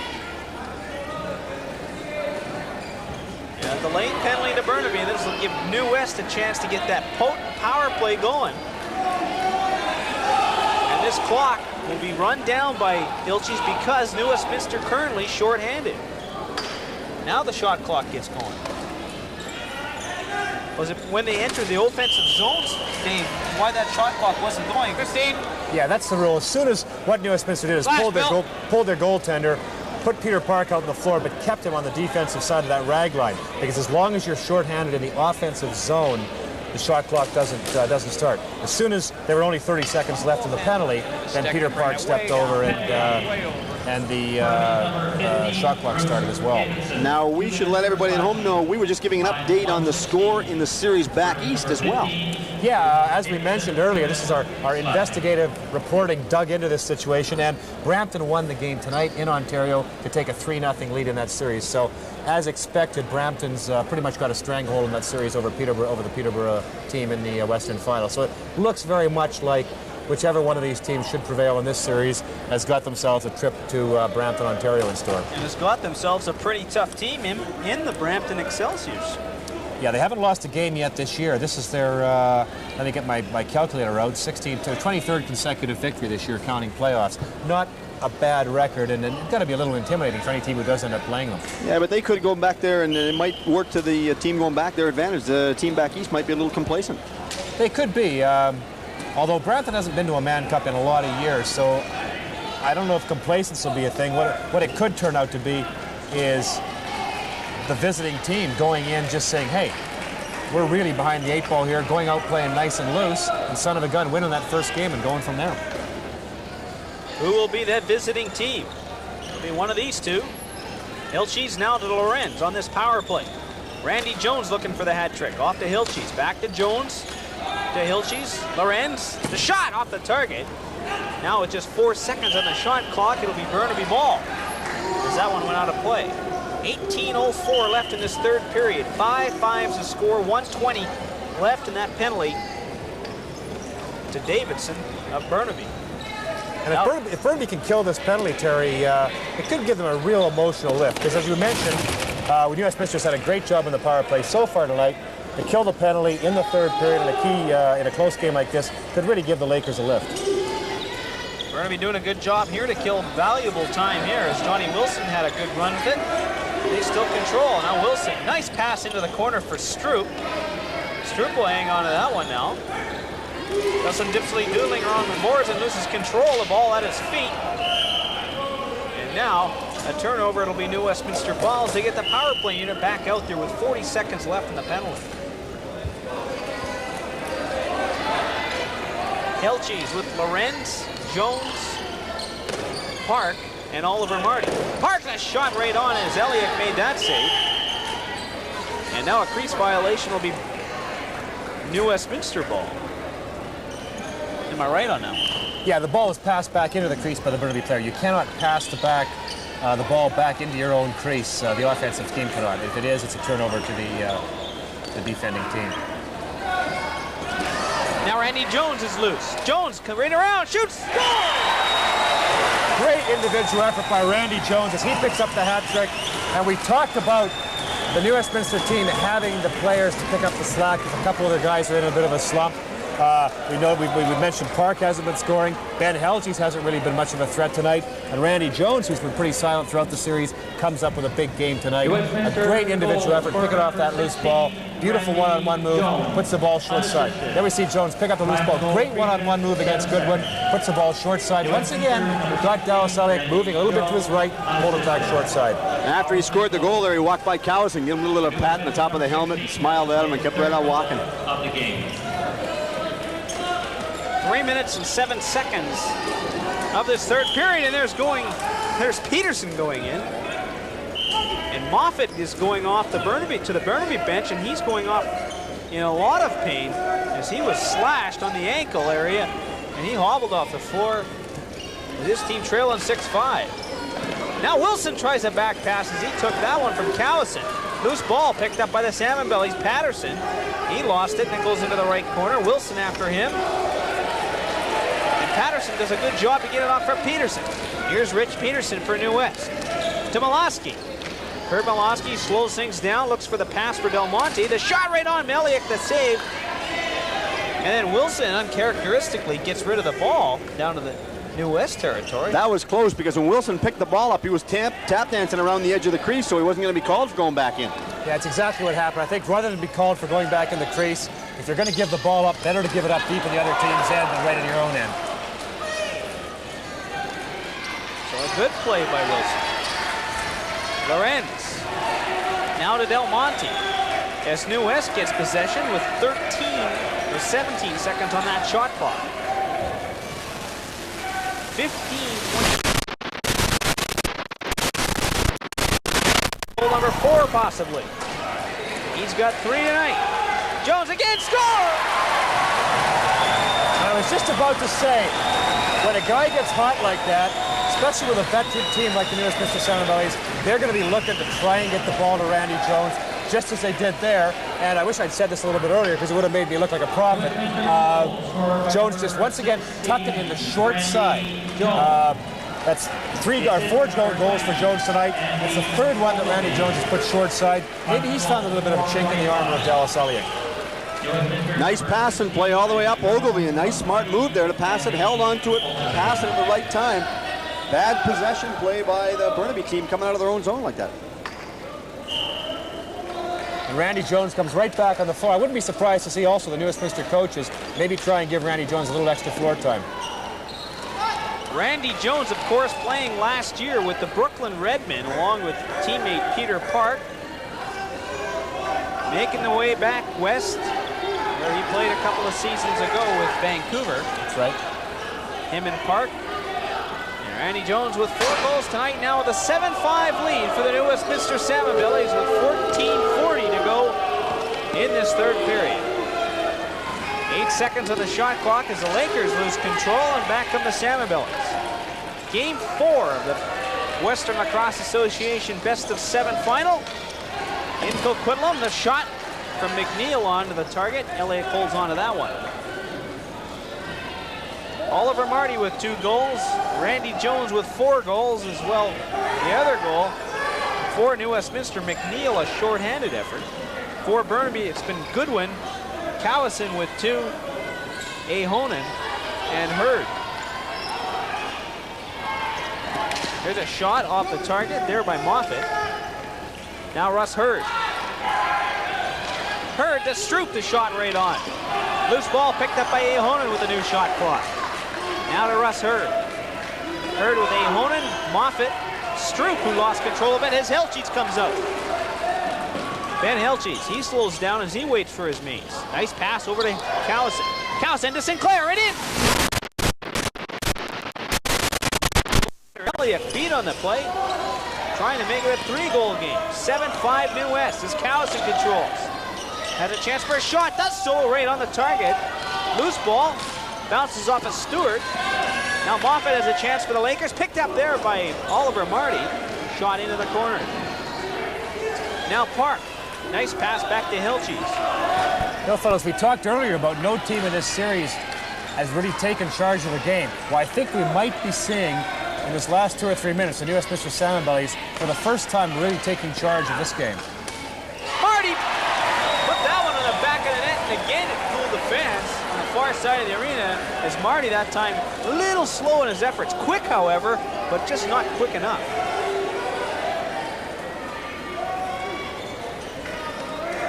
Keith Cowison to Wilson. Quick pass to Juriga. He lost control of it, and Wilson will have to go back to his own territory to get it with 10 seconds on the shot clock when he picks it up. Now 7. Wilson will have to get a shot away. It's right on the target. Mang leaves it there for Eric Cowison, the captain of the Salmon Bellies. He supports the C, vacated by the injured Jordy Dean. Dean out for the season with a groin injury.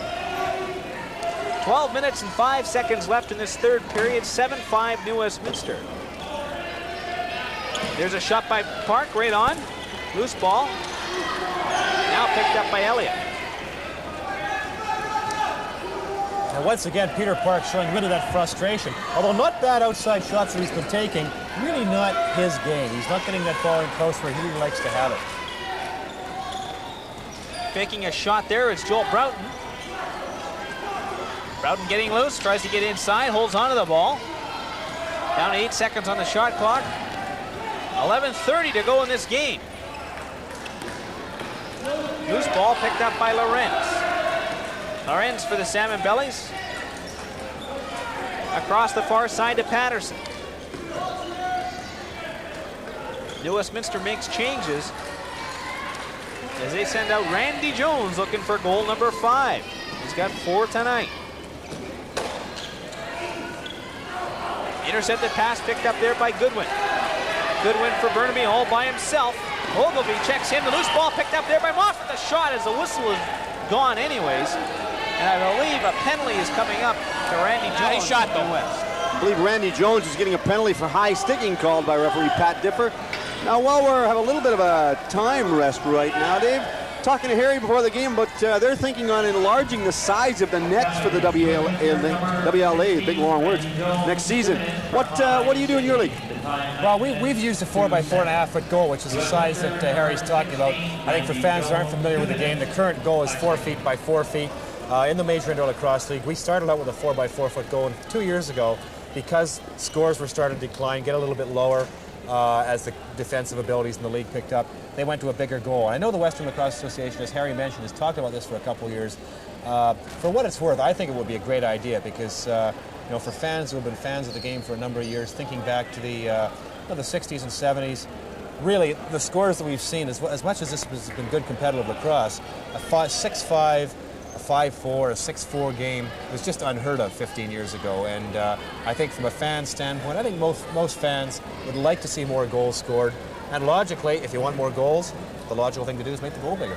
Well, rumor has it that they're really going to, and there's a real good chance that they could enlarge it for next season. But that's, you know, for the board to discuss, and it'll be up to them. You think if they do it for this, it might go down and carry through in the minor divisions?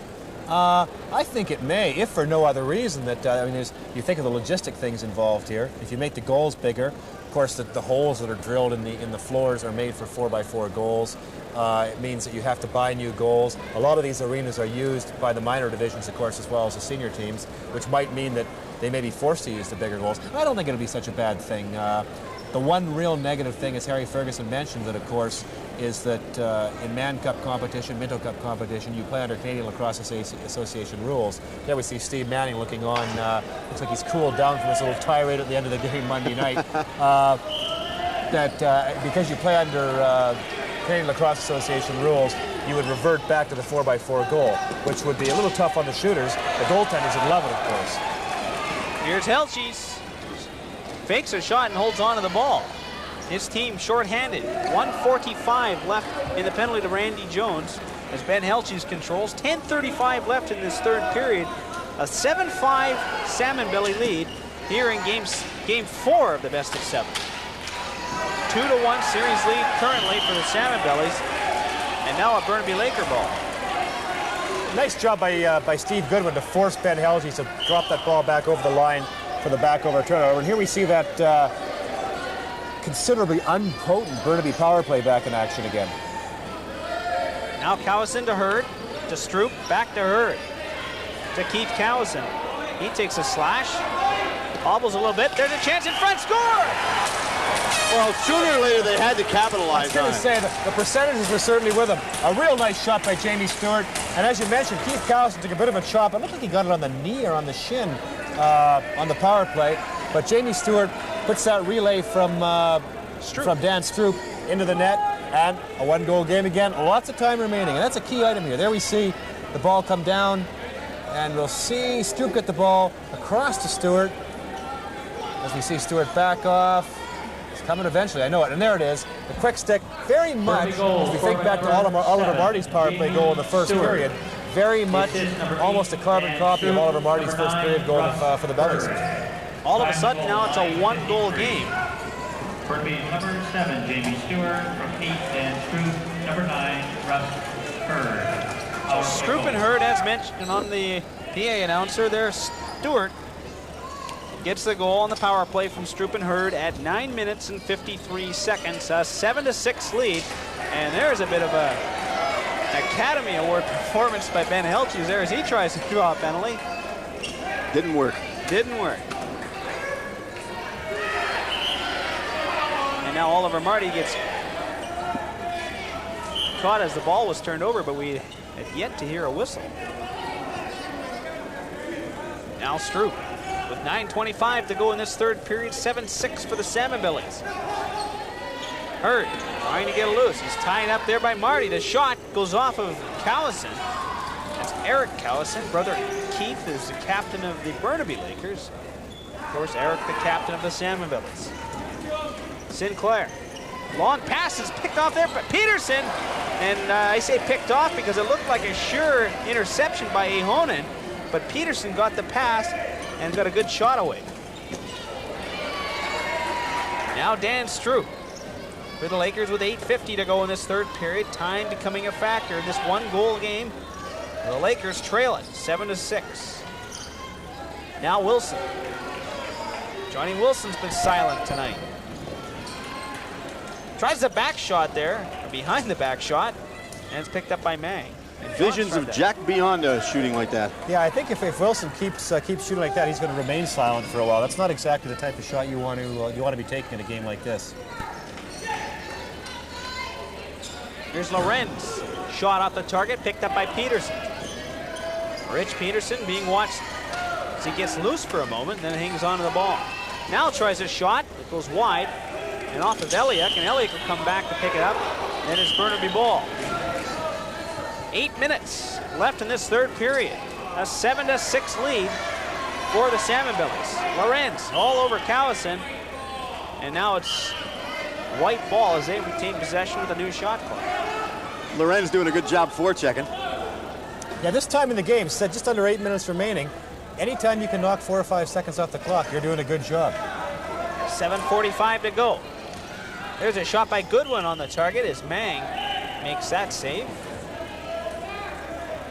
7-6 is the score. 2-1 is the score in favor of the Salmon Bellies in the series. Best of 7. And of course, the Salmon Bellies lead this game by that one-goal margin with 7:25 to go in this third period. Lucky number for 477. The former junior Adnan, Kurt Miloski in the right corner. Being watched by Goodwin. Miloski with 3 seconds on the shot clock, tries to get it out to Jones. 81607. And the shot clock runs down. Darren London brings the ball out for the Lakers, and he goes off as the Lakers put fresh troops out. Number once again. Russ Hurd with 7 minutes to go in this third period. His team trailing by 1. Hurd. Ooh, a shot there right off the target by Stroop, or off the bar. On the target, a fraction of inches to the left, and this will be a tie game again.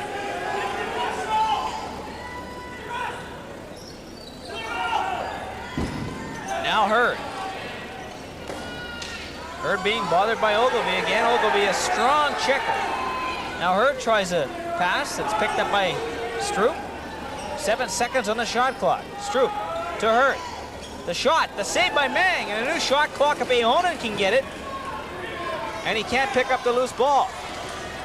Now Stroop does. Dan Stroop gets hammered by McNeil. Now Ogilvie comes in to check the ball, and Ahonen does a good job to get that ball away from him, and then the Lakers lose control. Who wants it? Get a new ball, I guess. I think so. It's about that time, that back and forth 2 or 3 times. Stroop, I think, made a great effort to get that loose ball, and then ran right into a crowd of 3 guys. Not exactly the smartest tack to take. Oliver Marty, the former Richmond Outlaw, the rookie. Pass to Park, and Park with the shot going. That's off into the corner now. Peter Park, one hand on his stick, looks for someone to pass to. Has Moffat all over him, doesn't let a pass go to Marty. Marty looking for the trick, tries to pass for Sinclair, and the shot, a weak one, is controlled by the Lakers. I think maybe if Oliver Marty had that shot, or that chance back, he had 3 choices, either shoot it, pass it off, or just take the ball into the corner. I think he obviously made the wrong choice. I think really in that case, it might have been smarter just to take the ball off into the corner. But a real nice look by Peter Park on that to find Oliver Marty open. 5:10 to go in this third period, 7-6 New Westminster. 4 goals by Randy Jones on his way to a player of the game performance. Callison having troubles with Ben Helges as the 30-second clock runs out. And now New Westminster will have possession, and we have a penalty that's going to be against the New Westminster Salmon Bellies. I'm not sure for what. Getting a minor penalty for holding called by referee Ray Durante. And you know, we should say, despite the fact that we've got 2 senior officials here, the backup referee tonight is Ron Casado, and we should also give a lot of credit for the guy that puts these officials out here, Donnie Leach. Donnie Leach is the referee-in-chief, used to referee in the WLA. Yeah, does a good job. And an excellent referee in his own time, and actually had to retire due to a knee injury. And the refereeing, I think, has been excellent this whole series. I think done an excellent job, not only the senior officials, but the younger officials did an excellent job in the couple of games that they were given the chance to take part in. Brent and Todd, they did a tremendous job the games they had. So the face-off crew comes out and wins the draw for the Lakers as they get the power play going. They're 2 for 5 on the evening. Way back in the first period, they had that 2-man advantage that was squandered. But they just scored on the power play, get the 6th goal tonight, and know that they'd like to get another power play goal to even its game up at 7. With 4:30 to go in this third period, as the ball bounces out of play, Patterson had a chance for it. And both officials are going to have a chat here because Pat Differ is saying it's New West ball. I saw it go off white. White ball. He knocked it. You sure? So it will be Burnaby ball. You can hear Pat ask Ray if he said, "Are you sure?" And Ray said, "Yes, I am." Yeah, I think Ray Durante was pretty adamant about that call. It looked like it just ticked off of the New Westminster player's stick on the way out of bounds. Callison, the shot right on. Mang makes a save. The big rebound for Hurd. Hurd gets loose. Score! Tie game. If ever the Burnaby Lakers needed Russ Hurd to catch fire, this is the time. A great, great goal. A nice effort to pick up the loose ball in front of the net off of Callison's rebound. And a real great display of composure. As we see, Burnaby goal. we just saw the tail end of it there. We saw the shot once again went about hip level on Rick Mang. But the key thing there was his composure. About 6 feet off the crease. Really in Never Neverland. A great position to get knocked right on your keister. But instead, he remained composed. A little fake. And put it short side on Rick Mang. A big goal, obviously a big goal, as we have a 7-all tie with 4 minutes, 19 seconds remaining. A little bit of concern showing on the Salmon Bellies bench right now. They've just called a timeout going down here. Another look at it here, guys. There we see the shot by Callison, and we'll see Hurd elude the check. Really nice bit of composure there. He eluded the check from Helges, held his position, just a little bit of a fake, got Mang moving just a little bit to his left, and then buried it on the short side. Good smart move. You know, I have to say a very special hello to a gentleman now, and we had him show the Lacrosse Hall of Fame, Archie Miller's father. I had the luxury of sitting beside him the other evening in Queen's Park in the press box. Art Miller, tremendous gentleman to sit and talk with. I could not believe the wealth of knowledge that this gentleman has. Well, I'm sure, and he certainly passed it on to his son, because Archie is a knowledgeable person of just history in general in the Lower Mainland area, New Westminster in particular, and I'm sure a lot of that has been handed down from father to son. Oh, no doubt. Well, if anybody talks to Art and they want to learn something about lacrosse, boy, he is one good gentleman to talk to. Well, here we go, guys. We got an exciting 4 minutes and 13 seconds to go in this third period. In a 7-7 tie, game 4 of the best-of-7 WLA final here in Coquitlam. A 2-1 series lead for the Salmon Bellies. That last goal, Russ Hurd on the power play. from Keith Callison at 15 minutes and 47 seconds. And as I mentioned, if Burnaby ever needed to get a big power play goal, that was the time. Now 3 for 6 on the power play. And the key thing is 2 for 2 in their last 2 power plays. It's a power play that really hasn't played well all night, but boy, did they put it together when it really, really counted. So now Burnaby up floor. With 3:45 to go in this third period, 7-7. Will we have overtime? We've got a long ways to go yet. Callison, the shot right on. Mang makes the save. A new shot clock as Johnny Wilson picks it up. Wilson with 3:30 left on the clock. Into Moffat. Moffat being watched by Rich Peterson. New Westminster not going to let anything go by here. Any Burnaby player go by, that is. And now it'll be New Westminster ball. Moffat got checked and jumped in towards the front part of the New West bench and had a couple of choice words, no doubt, for a couple of players in front of him.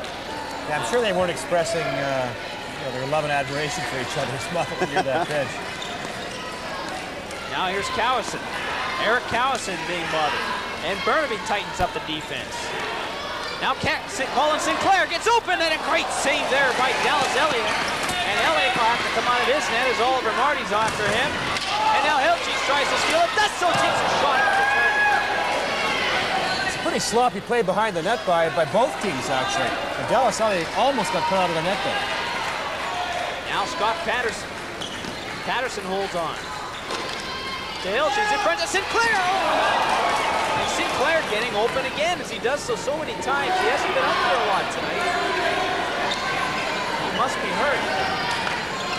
He's getting lots of chances on this shift. Oliver Marty goes into the crease there as Burnaby has possession. Going this way. Come on. White ball, let's go. You want to kiss me? Going this way. White ball. I like that one. I think that was Keith Callison asking Oliver Marty if he wants to kiss him. But They'll assume that the answer was in the negative. I think Elliott was complaining there, thinking there should have been a 2-minute minor on that for the crease infraction, and I think he had a little bit of a legitimate beef there. Well, Marty challenged him and didn't back off. Yeah, and I think realistically, a good official, like we have out here tonight in Different, Randy, they're not going to make that kind of a call in a 7-all game with just over 2 minutes remaining. They want the players to decide this game, and I think that's what we're going to see happen. There wasn't too much of an argument once Elliott got his frustration out. No, Different went in, he explained it to him what was going on, and again, I've got to agree with you that if something takes place, you're going to see the players determine the outcome of the game. You're not going to see a real cheap call, especially of these caliber officials that we've got tonight. You know, either these two or the rest of the gentlemen that work in the WLA, they do a tremendous job for the league. 2:13 to go now in this third period as Burnaby, I believe, has taken their last time out. 7-7's the score. And the Lakers press the Salmon Bellies territory. Stewart off to Hurd. Hurd tried to break into the open area, and Andy Ogilvy comes up with a loose ball. This is a time in the game that you're going to see lots and lots of Andy Ogilvy in the defensive end. I think one of the best two-way players in the game today. Great defensive player, underrated offensively, but you're going to see both teams probably making some special substitutions. Players like Ogilvy out on the floor on defense. Similarly, players like Goodman for Burnaby playing the defensive side of the floor. 1:30 to go in this third period. 7-7. Johnny Wilson now. Wilson hangs onto the ball. Now for Keith Callison. Callison, the shot, the rebound is gobbled up by Rick Mann. 1:15 now to go as New Westminster takes to the attack. Here's Oliver Marty. He's got 2 goals tonight. Out there with Randy Jones with 4 goals tonight, and Colin Sinclair. If anyone's going to get a goal now, it could be Sinclair. That last shift, he had 3 great chances. Here's Marty getting loose. The shot right on. Elliott holds on to that ball. And he's lost it in his equipment somewhere. There's a really good sign, Terry, of excellent coaching. You mentioned Randy Jones with 4 goals, Oliver Marty with 2 goals, and Colin Sinclair, who got 2 or 3 great opportunities in his last shift, all on the floor at the same time. This is when the line combinations go out the window, you go with your hot hand. 30 seconds left now. 10 on the shot clock for Burnaby as they control. 7-7's the score. Johnny Wilson gets worked over. 4 seconds on the shot clock. That one goes towards the net.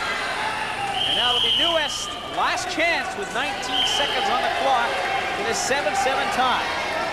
Last chance. Oh, and a giveaway in front. But Rick Mang does a great job to get it ahead to Dixon. 10 seconds on the clock now. And behind the plate, Dixon was hacked down. Now Jones in front of the net for Lorenz. The rebound for Marty, and he tries a shot there for Elliott. Now we're going to overtime. Yep, for the first time in the series, we go into extra time, and I think well-deserved extra time. Both teams played very well. Westminster started to take charge, and finally, Burnaby's power play started to click, got him back in the game and got him the tie game, and really put the game into overtime. Well, it's well-deserved. Both teams, the way they're playing, it's only understandable that they do go into overtime playing this caliber of lacrosse. I told you that last week.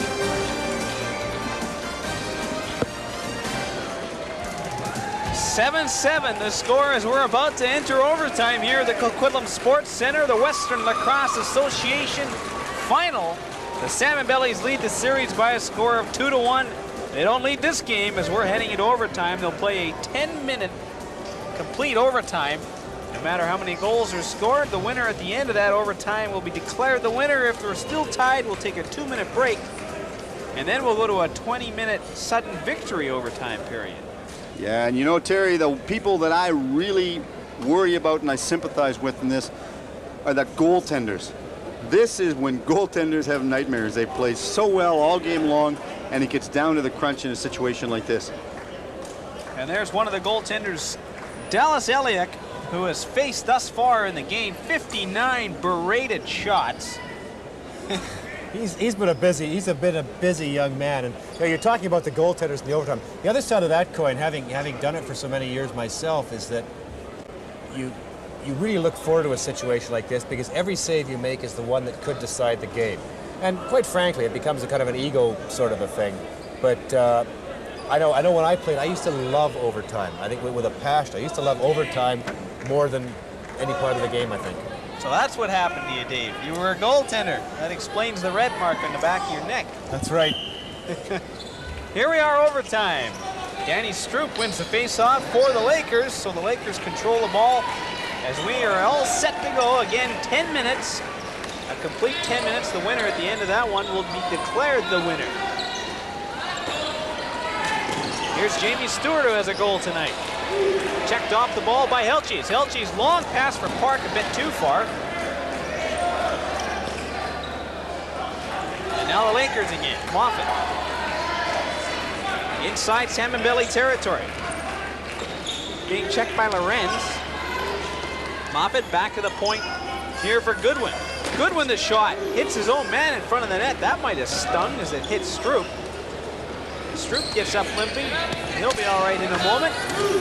Now Goodwin checked off the ball. We're down to 5 seconds on the shot clock. The shot there by Moffat and a good one. Mang didn't give him much to shoot at. And I believe there's not a penalty. I thought I'd seen Ray Durante heading over the boxes in this direction. It's still Laker ball. John Wilson. 20 seconds on the shot clock. Tries a low one-handed backhand.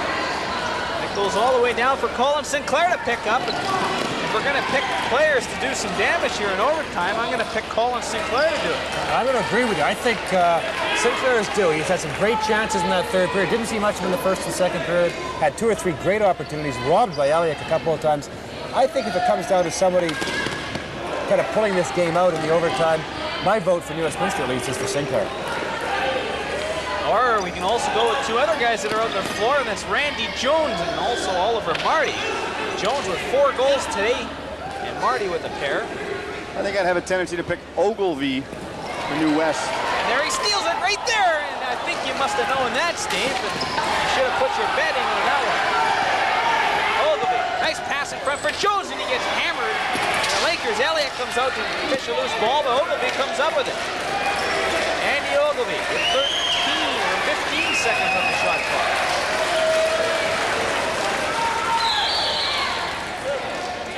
Now McNeil. 7:43 to go in overtime. 7-7 tie. Now Randy Jones, a shot wide of the target. And now a turnover as the Lakers will have possession.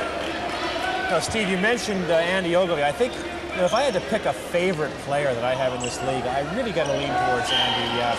He does so many things so well. He's composed. He's got that little bit of a mean streak, which you've got to have in this game. He's very good defensively, and as I mentioned earlier, much underrated offensively. There's a shot by Stroop, a good one as Meng just got his leg on it, and Stroop had some room in there. And again, Dan Stroop is looking good in the Laker uniform. 7:10 to go in overtime. A 7-7 tie. If you just joined us, you're watching Rogers Cable 4. I'm Terry Murray with Dave Evans and Steve Erickson in the broadcast booth and the rest of the Rogers Cable sports crew, bringing you this Game 4. And here's a breakaway chance for Goodwin. Game 4 of the Western Lacrosse Association final. New West leads it 2-1. 6:45 to go in overtime. Peter Park tries to work himself into the openings and steps on the crease. And a good job by Dan Stroop to stay with Park and push him into the crease. Well, Stroop's my favorite. I'd have to pick a Stroop for Burnaby.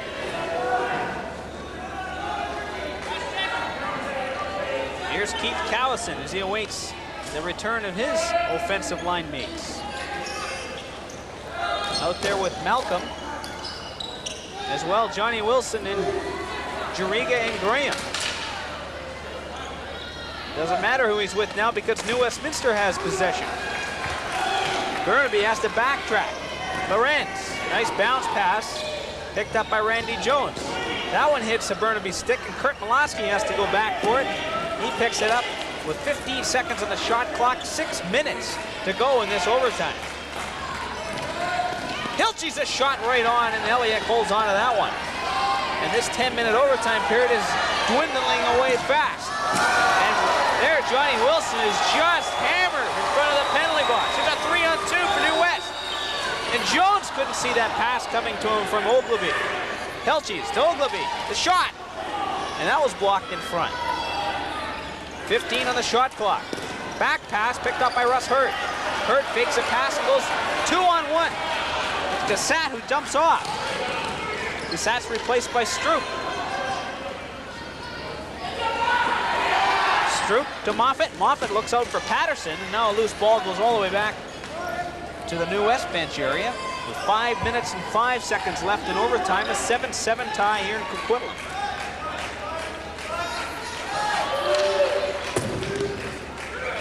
Moffat's shot almost picked off there by Malcolm as he was coming off the bench.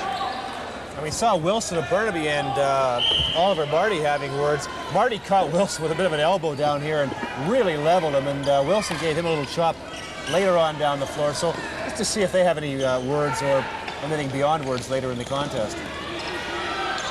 There he is. Sinclair is out there now. I'm going to call him the damage man because he's out there to do damage, and he gets great chances every time he's on the floor. I've got to think Colin Sinclair is hurt. We've said that all game. He hasn't seen a lot of floor time tonight, but he has when the going has got tough. And it's crunch time. And we're in crunch time right now. 4:20 to go in overtime. 7-7 tie. Wilson being bothered by Patterson. Nice pass for Callison, and that shot, a one-timer, right on as Mang puts that one away. Here's Del Monte. Dumps it off for Oliver Marty and goes for a change. 3:55 to go now in overtime. 15 on the shot clock. Marty works out to the right. Checked by Johnny Wilson. Wilson gets the ball loose. There's a shot off the target. The rebound. Ogilvie had a great chance there, and that was saved by Dallas Elliott. And now a turnover. It's Burnaby ball, and Jackie Fulton's not too happy at the New West bench. Well, Jack's not too happy about that call, but I think it was a good call by Durante. Definitely some interference. Andy Ogilvie, I don't think, saw the interference happen behind him. But Steve, he almost made a profit of you and buried that rebound to score what, at this stage of the game, could prove to be the winner. I spoke to him before the game, so we're going to see what takes place. Here's Russ Hurd right in on goal. And a crease violation there, so it's New Westminster ball with 3:23 to go now in overtime. 7-7 tie. This is not sudden death. They'll play the duration. And if it's still tied, we'll have a 2-minute break, and then we'll go to a 20-minute sudden death victory overtime period. And we're into a 2-hour and 34-minute game right now. I have a feeling this could go on a little bit longer. I was just double checking with referee in chief here, Don Leach, behind us to make sure that we said it right. And he's nodding yes. Now Don McNeil. McNeil, who has a short-handed goal out there tonight, puts a pass over for Sinclair, and Sinclair fans on that shot. And he had some room to shoot. Now Graham, being chased by Kurt Malosky. Graham gets away from Malosky as he's replaced by Patterson. Andy Graham.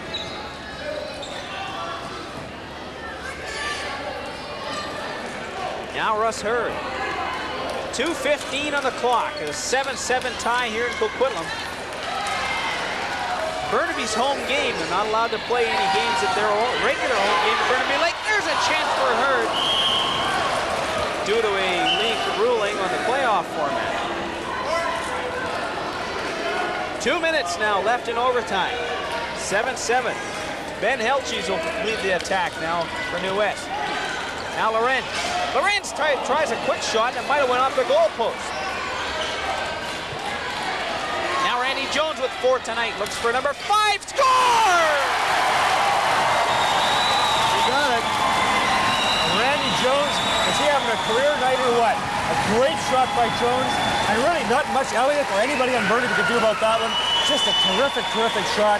This time putting it on the far side as we'll see Jones comes around the pick, shoots over top of the screen and buries it right in the top corner over Dallas Elliott's right arm. And with 1:44 remaining, that could be the biggest goal of Randy Jones' career. Almost looked like Elliott was partially screened on that. I think he was, because Jones came around the pick, shot over top of both the man setting the pick and the defensive player. I really don't think Dallas had a good look at that at all. And New West gets possession off the face-off.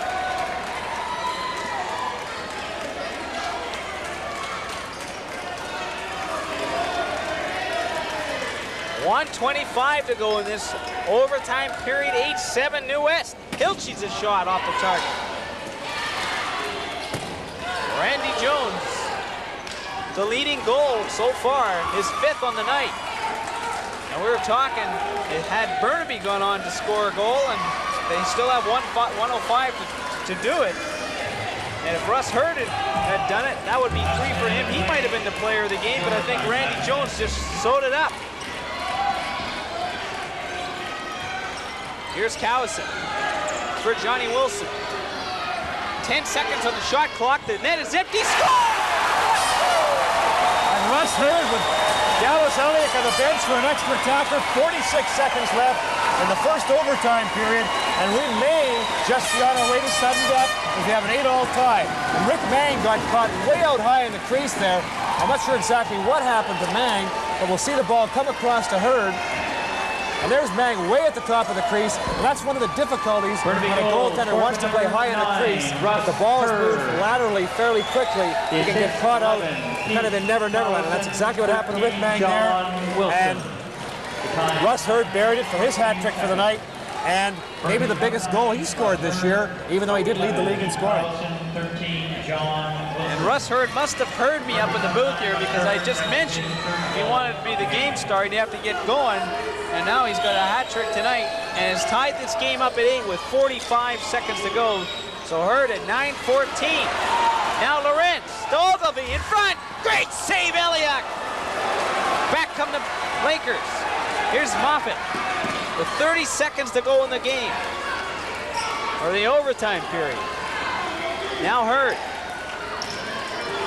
Burnaby successful at pulling the goalie to tie this game up after Randy Jones had put New Westminster ahead by 8-7. Now Lorenz with 13 seconds left in the period. 8-8 to score. Lorenz could go coast to coast. Oh, and he fanned on it as he was shooting, as Todd Lorenz could have been the hero. Here's Stroop. No time on the clock as Stroop has a good run, and we are going to sudden death with a 2-minute break here in Coquitlam. You couldn't ask for any more entertaining lacrosse than this. I tell you, this is exciting. great overtime period. Some great goaltending at both ends. Good goals scored. Both the go-ahead goal by Jones and the tying goal by Russ Hurt. You know, something you dread in overtime. I think whether it be in hockey, soccer, lacrosse, whatever, you don't want to see a game decided on a fluky goal. So you have a look at Dallas Elliott getting some much-needed refreshments at the bench. And so far in overtime, we haven't seen those type of goals. Both good goals scored. Put you on the spot now, Dave. If you were coaching either team, we'll go with New West first. What would you possibly go with and say the players?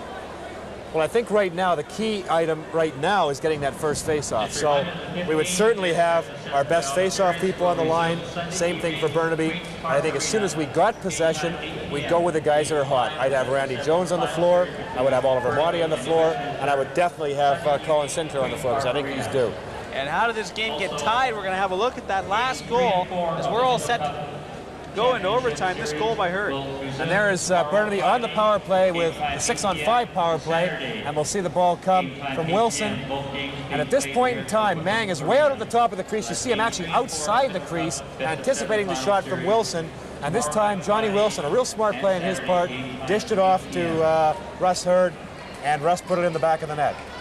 Well, you can see a dejected-looking Mang there after the goal was scored. He knew that he was in the wrong possibly on that one, and a little bit of frustration. He was in Rick's defense. He was playing the percentages. Generally, Johnny Wilson likes to shoot the ball. He was in a good position to shoot the ball. Mang came out, played the angle on him. Just a real nice play. A pretty good display of anticipation, I guess, on Rick Mang's part. But this time, Johnny Wilson caught up at the top of the crease, saw Hurd open. So a nice all-around play by Wilson. I think this is where something we hadn't had a chance to mention, that Mike Kettles out with an injury. And Mike Kettles, of course, is New Westminster's and one of the league's top face-off men. So this could be a real key injury in this situation, especially in sudden death overtime, as we see Todd Lorenz out to take the face-off for New West. McNeil and Lorenz have been sharing the face-off duty since Kettle's injury. And we're all set to go. A 20-minute sudden death victory overtime period now. 8-8's the score. We've already played 10 minutes of running overtime. And now who's going to win it? Perhaps New Westminster would like to, and perhaps Burnaby would like to. We'll have to wait and see. I can't figure this game out. It's been so up and down. There's a good shot there by Helches, and don't let Ben Helches have much time to shoot. Burnaby's got to know that lesson. No, Helges has been pretty dormant offensively so far tonight, but boy, he's not a guy that you can give that easy outside shot to. Lots of shots in this game, 59-46 after 3 periods for New West. And we've already added another overtime period to that. Here's John Wilson in sudden death overtime. In front. Ball goes straight all the way back for Dallas Elliott. He'll hang on to the ball. Stroop. As the shot clock runs out, so it'll be New West ball. I'm sure we'll see Randy Jones on the floor. Yeah, there he is now. Randy Jones stepping on the floor. Andy Ogilvy's had a great game for the Bellies, controlling the ball. And maybe Peter Parks too. Ogilvy making moves. Being checked by Davidson. The shot goes off the target, goes in behind, now picked up at the blue line. The ice hockey blue line. Shot taken again. Brad Dixon down to 2 seconds on the shot clock. A long shot, and Elliott had trouble with it, as he couldn't see that long one by Randy Jones. And sometimes those long shots like that do give you trouble because you take them a little bit too casually. That one, Dallas did exactly that. It bounced off his belly pad, and fortunately time ran out as Big Peter Park was lurking around that crease. We've played a minute and 25 seconds into sudden death overtime. 8-8's the score. Johnny Wilson. He's got Patterson on him.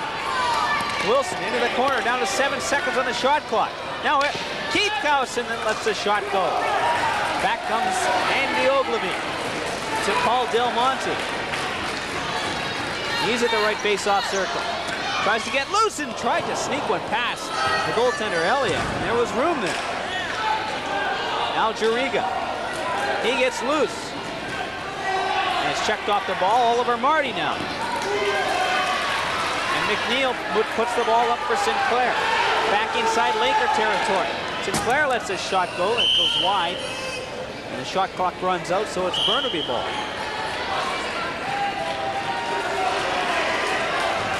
17 minutes and 44 seconds to go in sudden death overtime.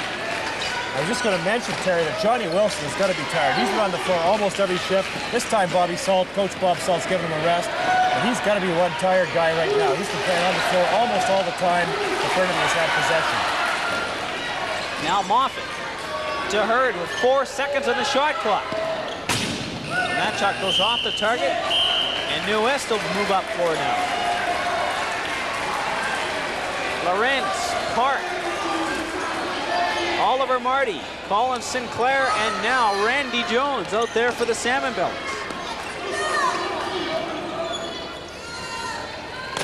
Here's Lorenz. Shot, Elliott the save, and there was room there. And Elliott is outstanding in the net tonight, as well as Rick Mang at the other end for New West. Now Lorenz, Sinclair, as the shot clock runs down one more time. And that'll be Burnaby's chance to go up 4 with 16:48 to go in overtime. That's about the 4th shot clock violation we've seen in this first 3.5 minutes of sudden death overtime. So defense has really been solid. Keith Cowson to Dan Stroop. They're joined by Hurd, Juriga, and Wilson. Johnny Wilson. Now a ball lost. Here's Del Monte in a foot with Keith Cowson. Del Monte. Ooh, and that one just shot wide as Elliott left the 5-hole open, but the shot went to the right. And Keith Cowson would have been feeling about 2 inches tall if that ball got in, as the ball just popped out of his stick at the top, and Del Monte took off on that kind of a partial breakaway. We've played 4 minutes of overtime. New West. Now here's Brad Dixon. Dixon away. Coming off the bench is Juriga or Davidson, and Davidson might have distracted Brad Dixon. Dixon might have got a better shot away. Now Mlosky to Ogilvy. Shot off the target, and New West is taking a ton of shots out there. They're taking a lot of shots, perhaps thinking with the number of shots we've had, and actually a pretty good logic when you think about it, that just Dallas Alec may just simply be fatigued and may be handcuffed by one of these outside shots. 13 seconds on the shot clock for the Lakers. Andy Ogilvy is working over Johnny Wilson on the far side as the New West Salmon Bellies try to distract the offensive threat for the Lakers. There's a shot and a rebound picked up by Patterson. Back comes in, a chance here for Peterson, and Peterson trips and falls, and Elliott gets the ball. Here come the Lakers. 15:05 left in sudden death overtime, an 8-8 tie here in Coquitlam. Moffat now for the Lakers. Cowson at the left face-off circle. He has Stroop and Malcolm out there. As well, Davidson. Stroop tries a shot, picked up by Rich Peterson.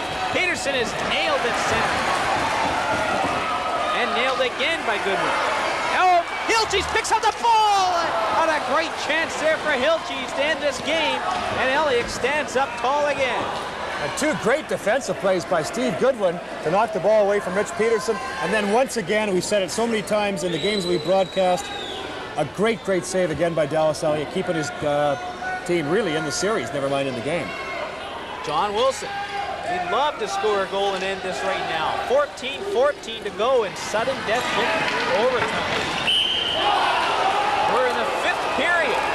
And now a turnover as Steve Manning and Jackie Fulton are obsessed on the New West bench. Yeah, I think there was a little bit of an Oscar performance by Keith Cowson there as he was bumped into the boards and got the call from referee Pat Differ. Now Hurd. Russ Hurd with a new shot clock and 14 minutes to go in overtime.